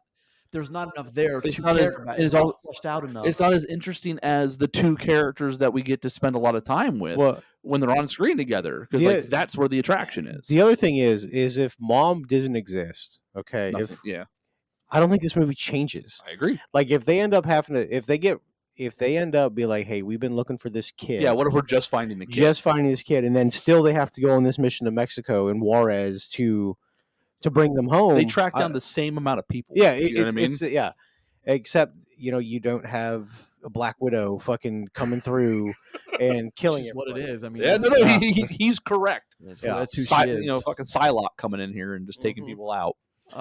Yeah, I don't fault Gavin for that. It's like you can't. I mean, that was a studio call. Fine, but it's this movie has too many bad guys. And everybody's bad. Well, okay. Well, no, okay. Even Braxton's kind of a playing turn. Well, everyone is bad. Well, I mean, honestly, like we have Supermom as one. We have weird, you know, El Salvador cartel as two. Yep. And then we have weird white dude on the fishing dock. So yeah, we have crazy fishmonger man. Yeah. Which here's the only problem. The only problem I have with them is like we get 12 seconds of backstory. Yep. But like clearly there's a whole nother chapter that we don't get to see. Yeah. And like we're supposed to put these pieces together like, oh, he's the one that originally had her trafficked to this country. Okay. Why don't you just the movie's already 2 hours and 5 minutes. Give me 5 more minutes of story and show it. Yeah. Why not go all in on? Yeah, hey, we have 9 storylines here. Let's explore. Well, let's flesh one out. Yeah. I think that this is an example of like I don't know if it's not having confidence in what's already there, like the good stuff that's there, but I think it's it comes down to we need someone to be sympathetic with this part of the audience. We need someone to be sympathetic with this part of the story, and it's like I don't think you need that for like people aren't like you have the first one. People saw what worked in your first one. It wasn't this, right? Like this wasn't it. And all of a sudden, this movie just has a lot of threads that are all being pulled in different directions, and they don't come together well, right? And it's like, why? Because I would have been fine if they were looking for a kid.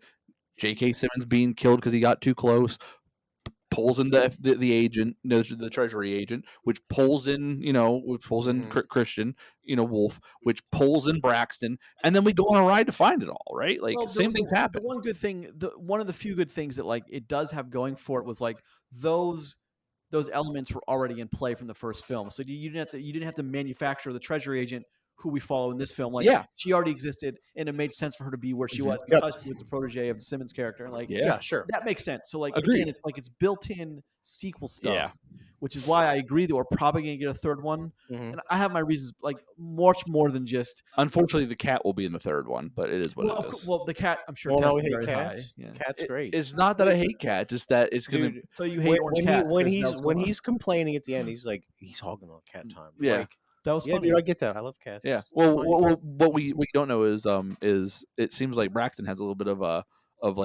tunnel vision on certain subjects too, so he might be similar to the brother more than you think. Hold on, you just that was what tipped you off about that?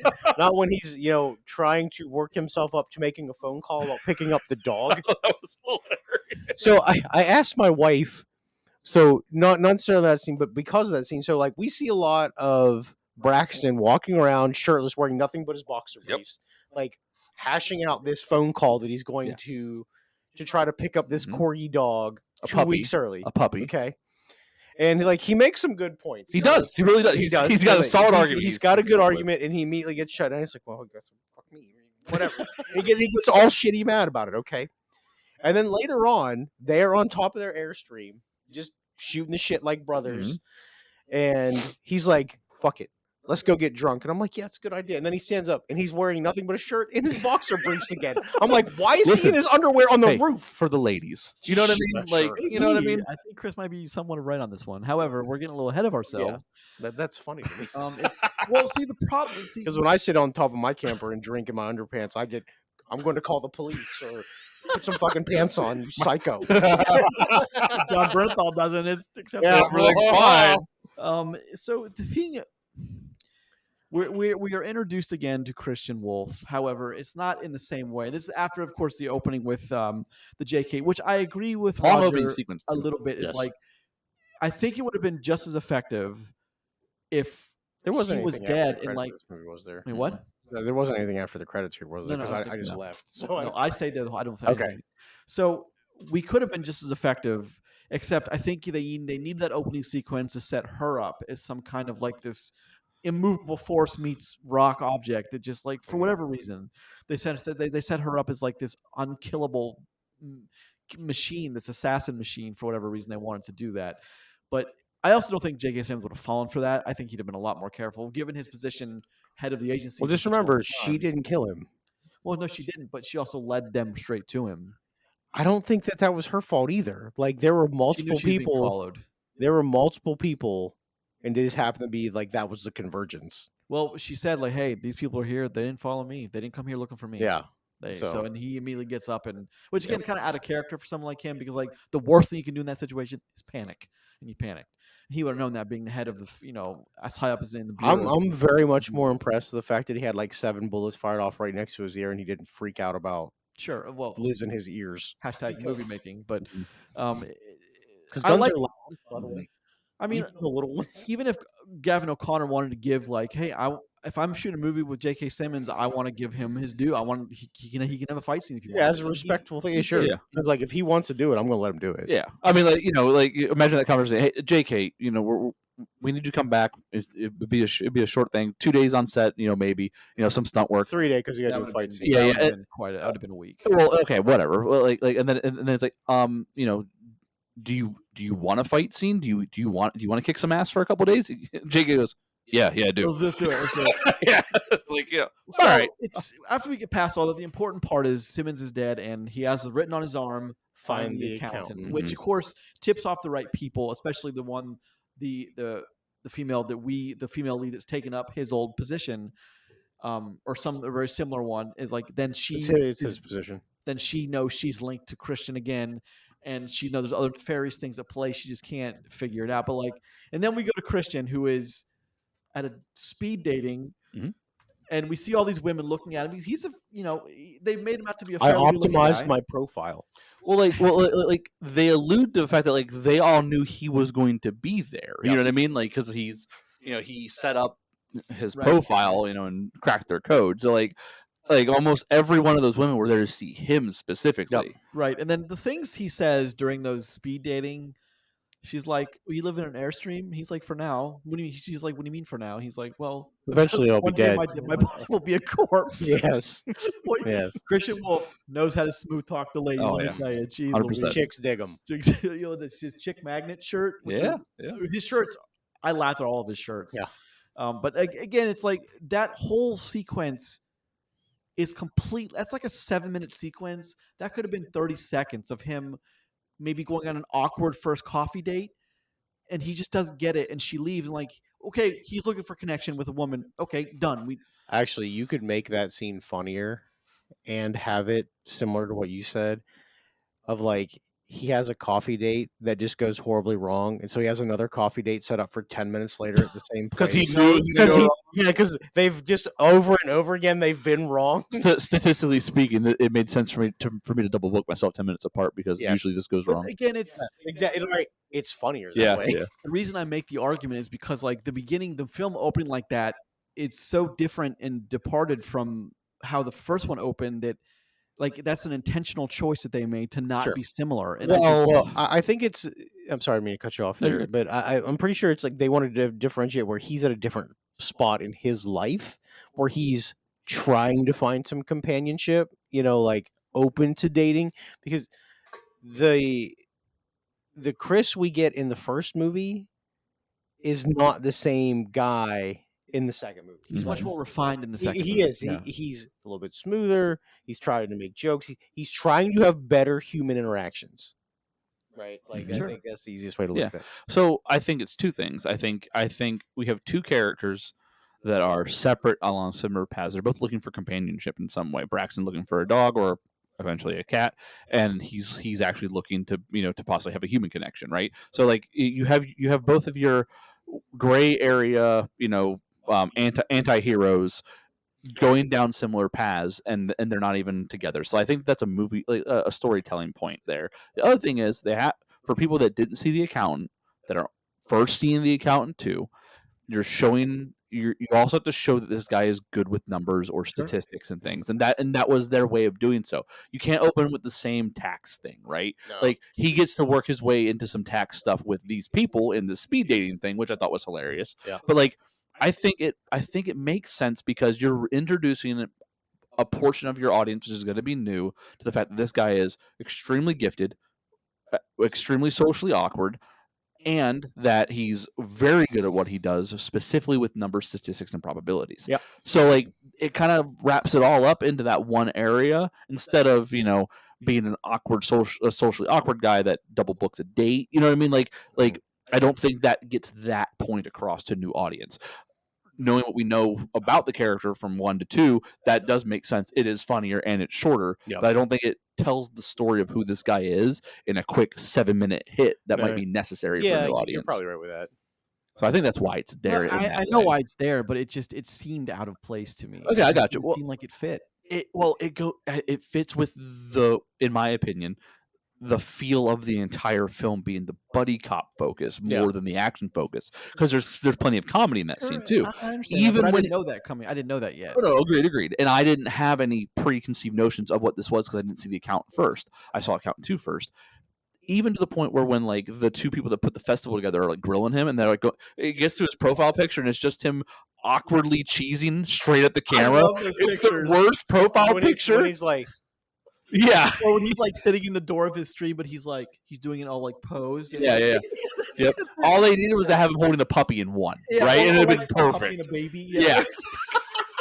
I Or like a optimized my kitten and a profile. puppy. Yeah. Yeah. Oh, So- perfect. Yeah, but like I thought that was funny, and it told me things I needed to know about the character. Because again, I didn't see the first one at all. Mhm. I only knew what I did from what you guys have talked about going into this. So I think it works for someone like me who didn't see the first one before seeing this movie. I think it worked Well, out. but like you can't really count on the fact that you're right. A portion of your audience is always going to be new because it's just how Sure. things work. Yeah. You're going people that saw the first one. You Wait, didn't, and or 8 whatever, years is a whatever, long time in between Yeah, movies. it So, is. I mean, maybe they just saw that as a way to reintroduce without wasting a lot of time. And Yeah. I use that word liberally. I shouldn't use that. Wasting is not the right word. Using the amount of time they did, I would have put it a different way. Nope, I Because get you. like a coffee date could have been just. I mean, look here. Okay, so thinking back to the speed dating, that whole 7-minute sequence, I did laugh a couple of times and like Oh yeah, hard yeah. because It was like, hard I thought not that to. was funny. Yeah. Awkward people are funny, regardless of what the situation they're in. Awkward dates are funny, man. Yeah. So it's just again, Well, that's the just- Oh, relatable. no, some of the things later were saying too when she was just like kids, and he's like, "Weren't you like 45?" She goes, She goes 44. He goes, "Well, I mean, I guess maybe." But it's just like Statistically she just gets up and walks Yeah. out. Yeah, Yep. like it's fucking savage. but he is the character. He is Christian Wolf. Inappropriately and unintentionally savage. Yeah, is, yeah, is that's- exactly what that Fucking character stone is. cold killer, man. And it's Son of a beautiful, man. bitch. It's Oh, yeah. funny. It's why it's Well, funny. It's funny. So let's talk about the buddy cop dynamic, because like that is the crux of this movie. Mhm. So like when Braxton takes his phone call While he's doing the while he's at work. Yeah, while he's at work. While he's at work, he's sitting there having an awkward conversation with someone who seems to at least be a Slightly uncomfortable? a Russian escort, Yeah. probably. She's in lingerie and he's eating like ice cream and like Yeah. That's it's a weird Yeah, setup. and you don't know why, but- he's asking questions. It's very similar to the scene we had just seen, Yep. with, Chris having the speed dating Yep. stuff. He's like, movies? You like movies? Yeah, he's just having conversation, and turns out, the reason he's there is because he's killed 7 people. Yeah. And Casually. just casually annihilate these people. And then he gets all mad. He storms away. He was like, I'm trying to have a fucking conversation. Yeah. And What he's made like, and you fucking suck at conversation, by the way. Which is the other side of it because Christian sucks at Yeah, conversation. because he's a million miles an hour. He Yep. just fucking Or yelling. like, at this I like woman. how he says, "Did I do anything to make you think I was gonna hurt you?" Walks around As with there's 17 corpses. 7 corpses just in the vicinity. Like, guys, he's just like- he's so pissed that she asked. She's like, please don't hurt me. Hurt you? What? Yeah. Like, just taken aback. Yeah. I like by that this- he like violently stabs the spoon and he's like hurt you. Stabs the spoon in the ice cream. It's like, why would I hurt you? Like he's so annoyed that she's even asked that question. Yeah. It's great. again, it's funny, but like tonally, does it fit? Mhm. That's Yeah. my question to you. Always. I think it does, especially because we just recently come off that scene. I think he means totally doesn't fit in the context of like why, account of the yeah, account like of why the the Oh person's yeah, upset. yeah. I don't know. because the about first that. one was much more seriously It taken. is, film. it This is. one's kind of a But, like I mean, you're right, buddy comedy is a good way to They describe it. definitely go with the buddy cop angle here, and Yeah. it's fine. Like, that's the better movie. I mean, that's the That- more enjoyable. That's the movie. better movie in this film. Yes. Right? Like The better between- part of this Yeah, film. the 2 roads that we have. Yep. The buddy cop thing is the better of the 2. But like, even the part where there's like, let's go get drunk, and they end up at a country western bar, and he was just like, well, this wasn't really. He's like, we're in L.A. He's like, you took me to a country bar. He's like, what the fuck, man? Yeah. Like, he's so pissed off about that. And so, like, Chris like has a connection with this lady, With and- waitress or something. Yeah. and ends up doing like some super autism, like quick learn thing, and It's all patterned. learns the pattern, Part of that learns is, to like, dance. Well, when he has she an comes awkward over, she's like, interaction. What song do you want to hear? And like you see Bernthal, like, oh my god. Well, no, he's in. he says something. What's it? Enter Sandman. No, well, what's your That's first the favorite song? second. No, the first favorite song, it isn't some like super sad, Yeah. like old timey Black song. Country. Yeah, and he was like, she's That's- like, well, so what's your second favorite song? He's like, Enter Sandman by Metallica. Not really their wheelhouse. And you see Bernthal, like his head. I mean, like he didn't do it, but No, like, he's like, his head hits the table almost. shit. Yep. He's blowing it. It's Well, blown. that's funny because you also couldn't. That stuff doesn't work with Ben Affleck and like Pete Davidson. It has to be someone like Bernthal. Pete Davidson. Well, my point I would is, spit out my water.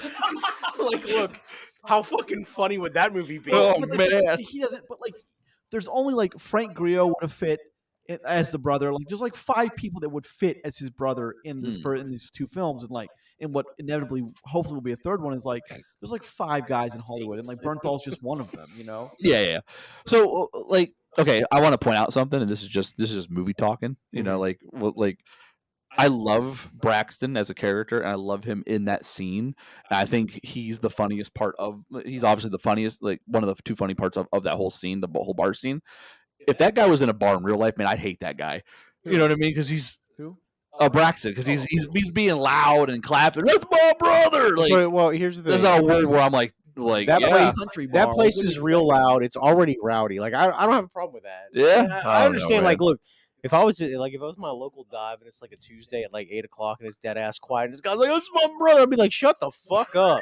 But in that place right there, maybe. that's Yeah. It fine. fits though. I have Like no that's it problem with that. fits. Yeah, but for like a movie watching thing, yeah, okay, it's fine. And I mean, I listen, hate- I'd have lost a bet though. Braxton over there drinking Bud Heavy, like Budweiser cans. Like, goddamn, dude, Yep. And I gross. hate what happens next. When they What? do like the freeze frame thing. You know what and though? that I thought killed it me. was funny, Damn it. I wanted to. I almost like straight out of fucking like Dukes of Hazzard. Yeah, when the freeze frame happened, which may be a callback since it is a country bar, by the way. Well, But, like, that's how I took that. so when the freeze frame happened, I was ready to hear a voiceover go, "I bet you wonder how we got here," like or something Yeah. like way out of place. We went out to the general and we went away. Yeah. it was- And people come flying out a window. I was fine with that. Yeah, whatever. Like I don't. The choice for freeze frame was definitely a choice. Weird. Creative. You don't see that in a movie like this very often. I mean, the only other thing they do there is just have him throwing a punch and like from the perspective of the guy, and then like as soon as the fist gets there, Then he screen flies goes out the black. window, or Well, just- yeah, screen goes black, and then he's out the window or something. the only but- thing we didn't get is like right before the freeze frame, the record scratch that always precedes the freeze frame. Yeah, to me it just didn't work. But then when you see those guys fly out of a window, they've got their ass beat. The one that challenged Christian, and then the next we cut right away to they're in the car, and he's like, "Yeah, Screaming big down dog, the you road. did it."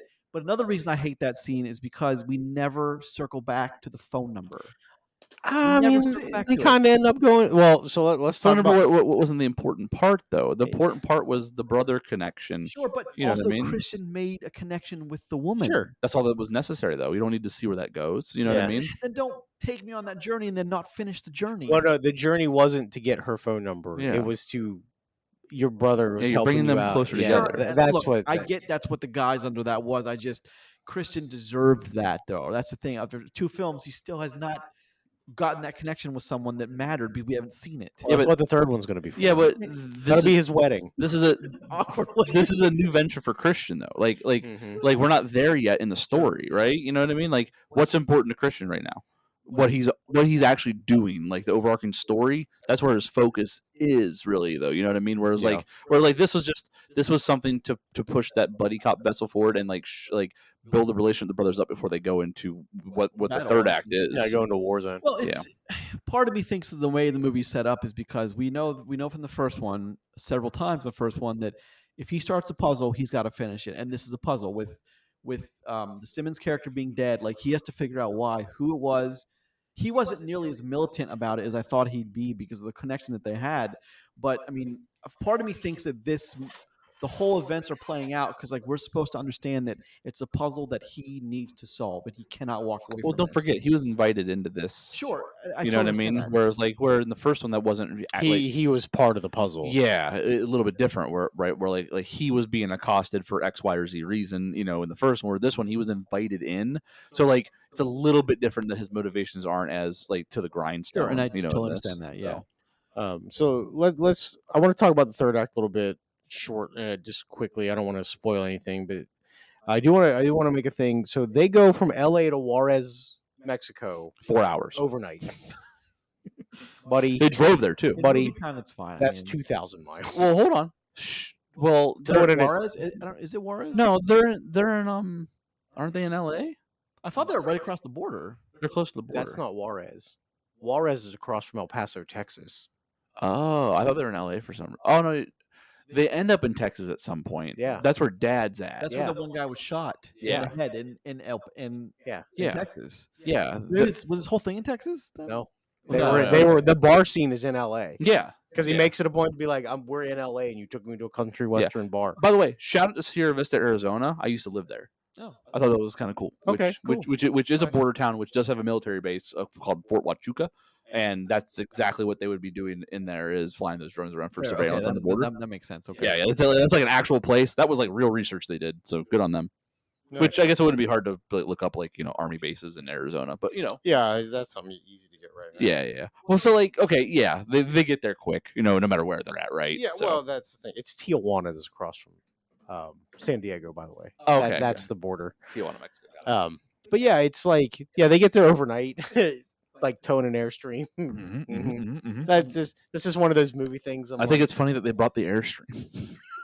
Like, wouldn't you just unhitch that bitch and Well, drive there? In I the mean, truck? it is an armory, though. It is. They do it have is tons a- of, yeah. Now, here's the The real truck's question, got a though. bed They at some point crossed the border with all that shit. with all that shit. Well, I but mean- we never see it, but like we assume they have to. They do. Well, cross the border, they have to cross yeah. the border. He probably has one of those two brothers has connections to get. Well, that, I make mean, that happen, I'm maybe. assuming his. Which probably makes sense why they don't fly. Yeah. Well, sure. TSA would be a Yeah. bitch at that point. I guess you get to pass the border. I mean, I watched enough Sicario to know you can just get hot routed through a border. So Yeah. I don't know. Okay. I just I thought got that was that. No, That's some very movie shit. Like Yeah. they drove from LA to Juarez overnight, we see it a lot. towed yeah. an Airstream that's full of fucking guns, and grenades and money and all kinds Yeah, of all stuff kinds you of can't shit. Bring back. priceless art. But when we're skipping so much of we got to go back to the school of gifted youngsters, and we got to Although they have a whole team now, I like that though. She gets involved, And then like I love how, I mean, we saw in the trailer, Bernthal's like, well, he definitely didn't kill that guy, and then he's like, and she's like, She's oh like, my God. How do you know no, that? he goes, He just do didn't. you, He do you just normally admit to capital murder? He's like, I didn't admit to anything. He's like, I'm just saying that I know that. Which you know what? It was in the trailer. We knew it was coming. It was still a good scene. Still It's good. still wonderful. funny. Yeah. And Do you normally again, admit like to capital murder, I didn't admit to anything. again, these are like the high points of the movie that just really freaking work. They do. And Bernthal's good at that specific kind of comedy Yeah. because he comes off as that kind of person in interviews anyway. Outside of like his actual acting, he's like some actors bring themselves to roles. Bernthal does that, I Seems think. like that's pretty close to who he But is. Hey, good for him. it fits for the roles that that people want him to do, and it works here really well, and I like it. Well, it does. And it's like that's what part of some of the intrigue comes in with the School of Youngsters is like I like the science behind what they're doing. It's like it's a lot of the like early 2000s. What was that movie where Seth Green was hacking in and changing all the it's just, that's like I'm just gonna hack in and change all these things. It is what it is. But like they did it, and how they did some of that stuff with like distract the woman while they got the stuff off her computer. Mhm. Like that's interesting. Yeah. And I like the fact that he's like standing against the wall, not saying anything, Christian, and she's like, these guys that I can do it, they're that's what they do. And he's like, just let them work. Yeah. And then She's they do like, it. turn it off. Stop. He's just standing there. Yep. Well, he knows they also like. Yeah, they're going to do it. Yep. They're You ain't going gonna to, stop 'em. and they need to finish. Yeah. It's the He same. knows it because he's like It's the just same like thing as them. him. Yeah, like exactly. he's put something into motion. It's like we're not stopping this. I now need to see where this goes. But the whole thing with the super soldier assassin woman is like the movie gets lost somewhere because we never get that story closed either. She doesn't like we don't see her come back and get her kid. Nope. But like so she's still out there in the wind. Not that She doesn't come back and get the kid. only because not the that she's kid- a threat now, but she's still out there. Like Hey, I would have preferred. That's why it's story closed for the third one. I would have preferred. But like she's not their enemy anymore. That's what I'm saying. No, is, like, or her story I is would gone. argue she wasn't. They weren't really her enemy to start with. It was just happened to be that they got entangled trying to solve another problem, which is very similar to how the whole first movie ran. Mhm. That was just somebody happened the wrong place, wrong time. Yeah. This is you got somebody else pulling organizing hits behind the scene, and this is the name that came up.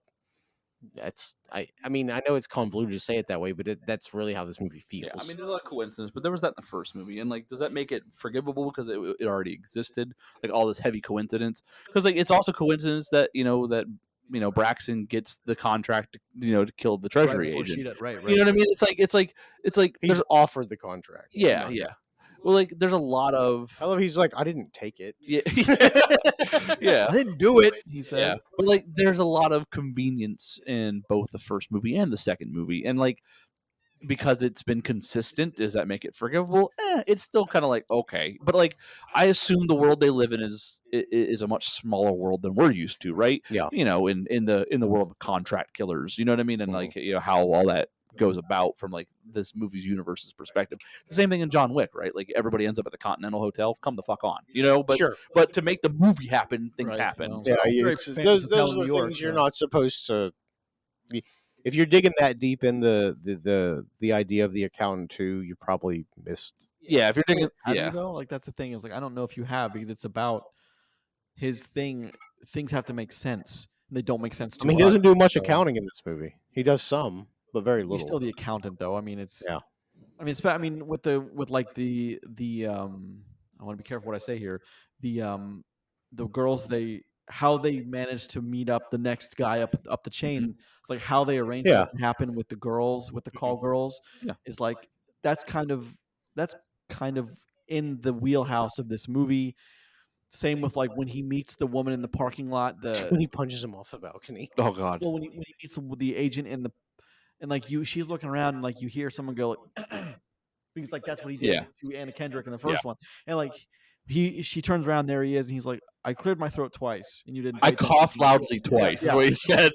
Yeah, and then she like that's kind of in universe for this, and like to me that stuff is like the cloak and dagger stuff is always the interesting stuff to me, but outside of the brother stuff, which was clear by far and away the best stuff in the movie, but like Sure. that's by design, I think too, is Mhm. like I don't know if that was Gavin's idea, the director, or it was the studio above him saying, "Hey, we'd like there to be the buddy comedy with the brothers." Braxton, thank you for coming. I'm happy you're here. He looks right at him and goes, "Did she fucking tell you to say that?" Like immediately, he's just like, "Yes." Nope, I mean that's the truth. Did she fucking tell you to say that? Yep. I'm happy to see you. Thank you for There's coming. generic back. I'm surprised this movie is scoring better than the first one because it's not nearly as tight and it's kind of all over the map. I'm not saying the first one's a 10, but I just can't. I think the reason it gets a little bit higher critically though is because you get characters that are more developed here because they already spent a whole movie developing them. Mhm. You know, we don't have to play the whole like, oh, you never met this guy before, or you don't have to do this. Like, just about every character we see here is reoccurring except for Black Widow mom, and she's not really. You don't get a whole lot of character development from her anyway. Yeah. Like you get find out none. like. You get Well, none no, you almost. get some because you find out how she became who she is and how she is, but that's really it. There's Yeah. no close to it. So what's the point of all of it? Well, That's what I'm trying to tell you. Well, no, I get that. There's but enough close. She gets her revenge. her loop is closed. Like you don't ever if there is an accountant 3, we don't ever have to see that person again. But if there is an accountant 3, we absolutely could have that person make a reappearance and it would still fit. Like that's okay. Yeah. I would argue that the movie, the people that made the first movie, everyone involved, Same team. yeah, watched their own movie, and they saw the same things I saw at the end of the first accountant. Where like when the brother dynamic hit, it became the movie. It's the better movie. It became the focus. I totally And understand like so like I can see that carried into the production creation of Accountant 2, and that to me makes sense why it would be scoring higher than the first movie, because I believe the second movie is way better than the first one. Maybe not way better, but it is. I think it's better. In my opinion, it's a stronger film. You have more characters, more likable characters throughout the entirety, and the ride we go on with them is entertaining. There's more laughs. They're better laughs. They feel natural, and I think those all really matter when you're having this like a buddy cop relationship thing happen on screen, compared to like what we did back in the 80s and 90s. Yeah. You know what I mean? It's different, and this feels like it has some reality ground in it, in a universe that obviously has a lot going on in it Sure, that's above and beyond, like in like kind of like borderline and not that And fantastical. we get another good end action scene. The action scene at the end, I think, is what we should probably talk about here. Yeah, we'll wrap it up. Like, first thing, the trailer did something cool where Took the smoke out. they took the smoke out of the trailer. They just shot it twice. That's all. I get it, but like at the same time, that last 7 seconds of the trailer is really fucking good. 7 seconds. Yep. So like getting to see the action scene, the big act 3, climax part of it. Mhm. It was good. It was fun, but Well done. it doesn't overstay its welcome though either, which I kind of appreciate, because sometimes in action films they do get drug way out and they happen and like over a long course. Whereas like I could like the way that they fight together, the brothers, Mhm. is extremely satisfying to see on screen, because we didn't really get that in the first one. Well, you can tell that they train together, and which is Yeah. something the first movie does. Oh, their dad do. was the colonel. Well, that's Yeah. it. You do get a good like, hey, they train together. Yeah, and it's like an instant switch gets flipped. Yep. Especially for Christian, where like all of a sudden it's in that survival mode, kind of deal where like he has something, he knows he has to do certain ways to make it out, like you said earlier. Yep. And like watching him and Braxton like go through all these motions and positions and stuff when they're in the doorway fighting out before they walk out into the smoke, and like Braxton throws the smoke and then they cover each other as they switch spots. Then And he as throws they're the switching smoke. spots, he grabs grabs the next smoke and throws it. That's a very like very low profile but very cool Well, detailed they're in scene. tune. They're Yeah. they're in sync with each Yeah. other. Like that's important. They're brothers. That's that you get that because of how well in sync they've been the entire movie. Is like they have their spats, but like they're still brothers. Yeah. And the other thing is too is like this movie does a good job of having good gunplay Yep. and like realistic reloads and. Well, there's no way that Bernthal does a movie and doesn't want that respect. Well, no, but I mean that's fine. Yeah. But like it doesn't feel out of place. It doesn't feel like, oh well, it did it because he likes to do that. Because both characters do it and they do it differently but similarly. Yeah, You yeah. know what I mean? Like you can tell that if these are real brothers, they would have learned Mhm. from the same teacher and had their own little spin on it each way, like the drop mag flip. Yep. They both do it. They both do it a little bit differently Yeah. though. So like that's cool. Mhm. Even Agreed. when I don't want to spoil it, but when somebody gets hurt and the other guy comes back for him, it's like that's still pretty fucking cool. Oh yeah. So yeah, And a satisfying crunch. oh yeah. What? The Huh? crunch. What's this? Oh right. Okay. I was like, what are you talking about? Well, also because I did mean that, but like also the cinder block kill, Mm. dude, that was cool. Mm-hmm. Well, a lot of those kills were cool, but they were very John Wicky too. Well, That's the The beauty of the it. other thing I did appreciate about this movie is with our neuroscience team Mhm. when she turns off the satellite feed. Yes. Yep. Because like we know bad stuff's about to happen. Yeah. But it might be bad stuff to a bunch of children. Yeah, it might be like bad, And bad. so when she shuts it down and is just Yep. doing her ticks, like waiting to find out what Mhm. happens, I thought that was a good detail. It's very good detail Because like these kids are very good at what they do. They don't need to But they- see a yeah, whole but they don't need to see busload of that. children die. and nothing says villain like putting kids in a pit and gonna kill them all. Like nothing says Dude, villain like when he goes, I need you to go take out the kids, and the guy, he's like, "Can you handle it?" He's like, "Yeah." Yeah. Jesus Christ, dude. Yeah. But that's a wonderful moment because that's Braxton's moment too when they find the kids in the pit. Yeah. And he's the one that stands there and like that's him coming full circle with the closed arc because what he did in the beginning with like without thinking about it twice, and now he's putting himself in harm's way to Mhm. save these For kids. somebody else, yep. Yeah, that's but like and some of the score. I know you guys hate when talking about the score, but like the score is powerful in both of these films, and it's like when they're driving away in the bus and you're still hearing that deep reflective ass music, it's like that helps that it started back when he comes up. The camera's like well in the bottom of the pit, and like you see Bernthal come over like the hump, and he's just like, "There's a bunch of kids here, Mhm. like they're fine. Let's get them out of here." Mhm. Then of course like the cat comes full circle, which we all knew was coming. Anyway. Sure, Oh, love God. the cat. As soon as you said wait, and he Yeah, stopped the yeah. bus, I was like, Jesus Christ. I thought it was that or adult or like a Yeah, adult. it was going to be one of the two. I Yeah. thought it was gonna be a goat at first because where they are, but Oh, whatever. I mean, it could have been. Sure, it could have been.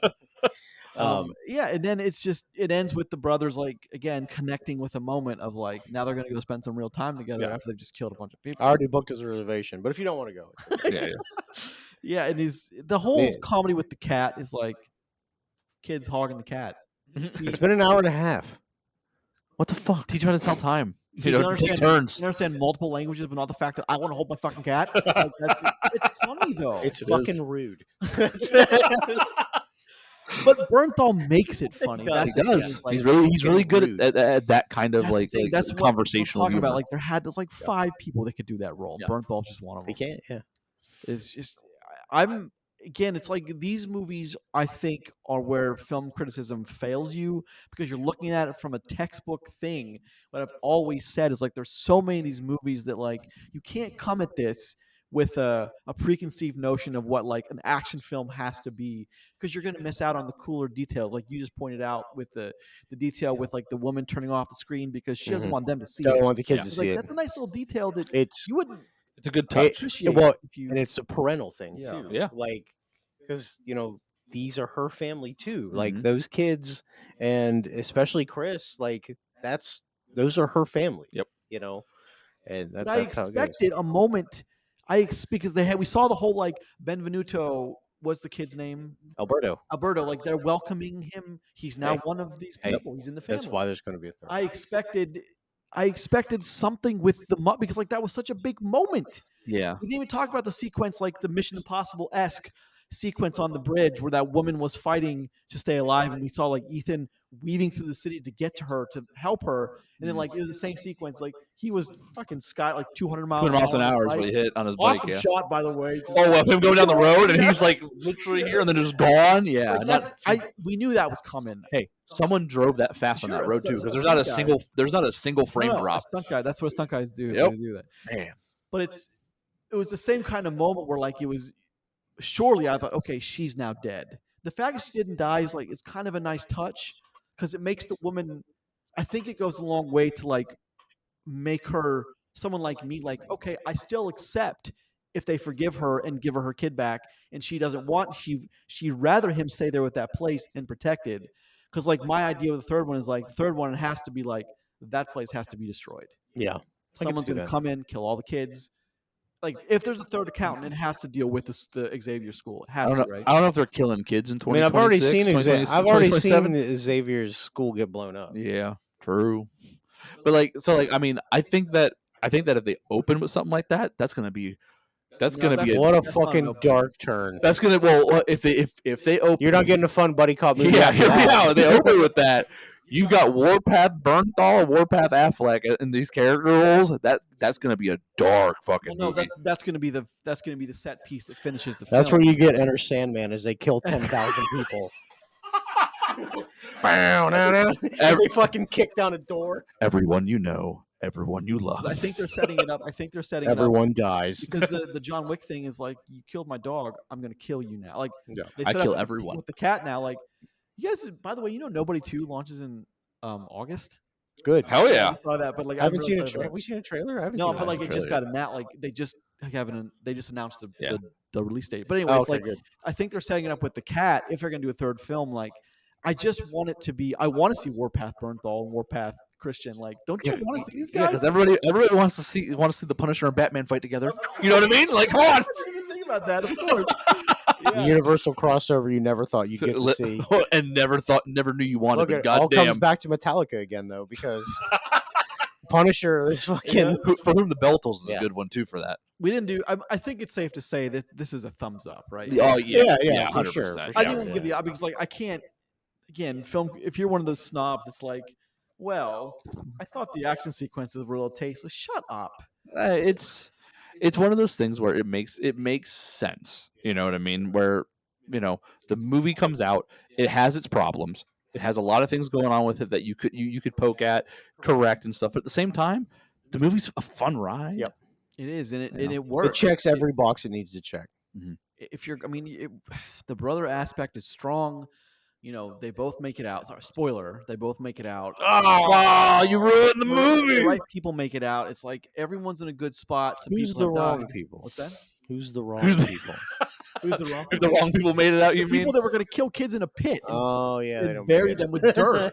Like, few things say villain like that does. Yeah. It's, I mean, they got so close to Naziing out without Naziing out. It's A impressive. mass grave full of children. What a fucking idea! Jesus God. but I'm very happy with it. I really hope we get a third one I'm down for a third one too after seeing this. because we will get Warpath Bernthal and Warpath Christian. And it's like, that's awesome, man. I don't know how they're going to connect it to the school, but they have to, because like that's the last place that like has been unsullied and will have to be attacked. But for what reason, I don't know. Like, that's the thing. It's like, Imagine an emotional Christian Wolf character No. saying something like saying something along the lines of "They went after my family." You know what I mean? Or like well, if, that's what we if that haven't seen happens. yet. We haven't seen That's what I mean. someone try to calm him down because Yeah. he's unable to process the horror that you know what I mean? Like, that's Sure.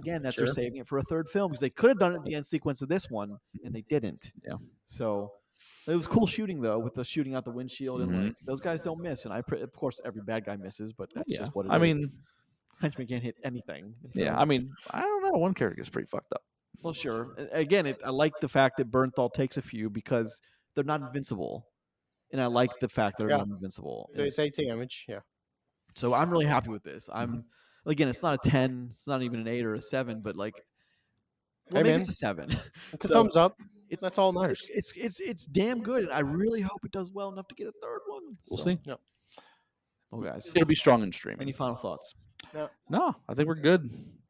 Good set of movies I got to watch, so Yeah. I'm happy with that. We're cruising right along, guys. We are cruising right along. We are. I don't want to. I think we should stop talking about that because like eventually we're Well, gonna jinx it. After next week, a big Well, question. Final Destination is coming. So Question mark starts That's fucking. going to destroy it. Like, Ugh. can we? I fucking hate that trailer. I hate it.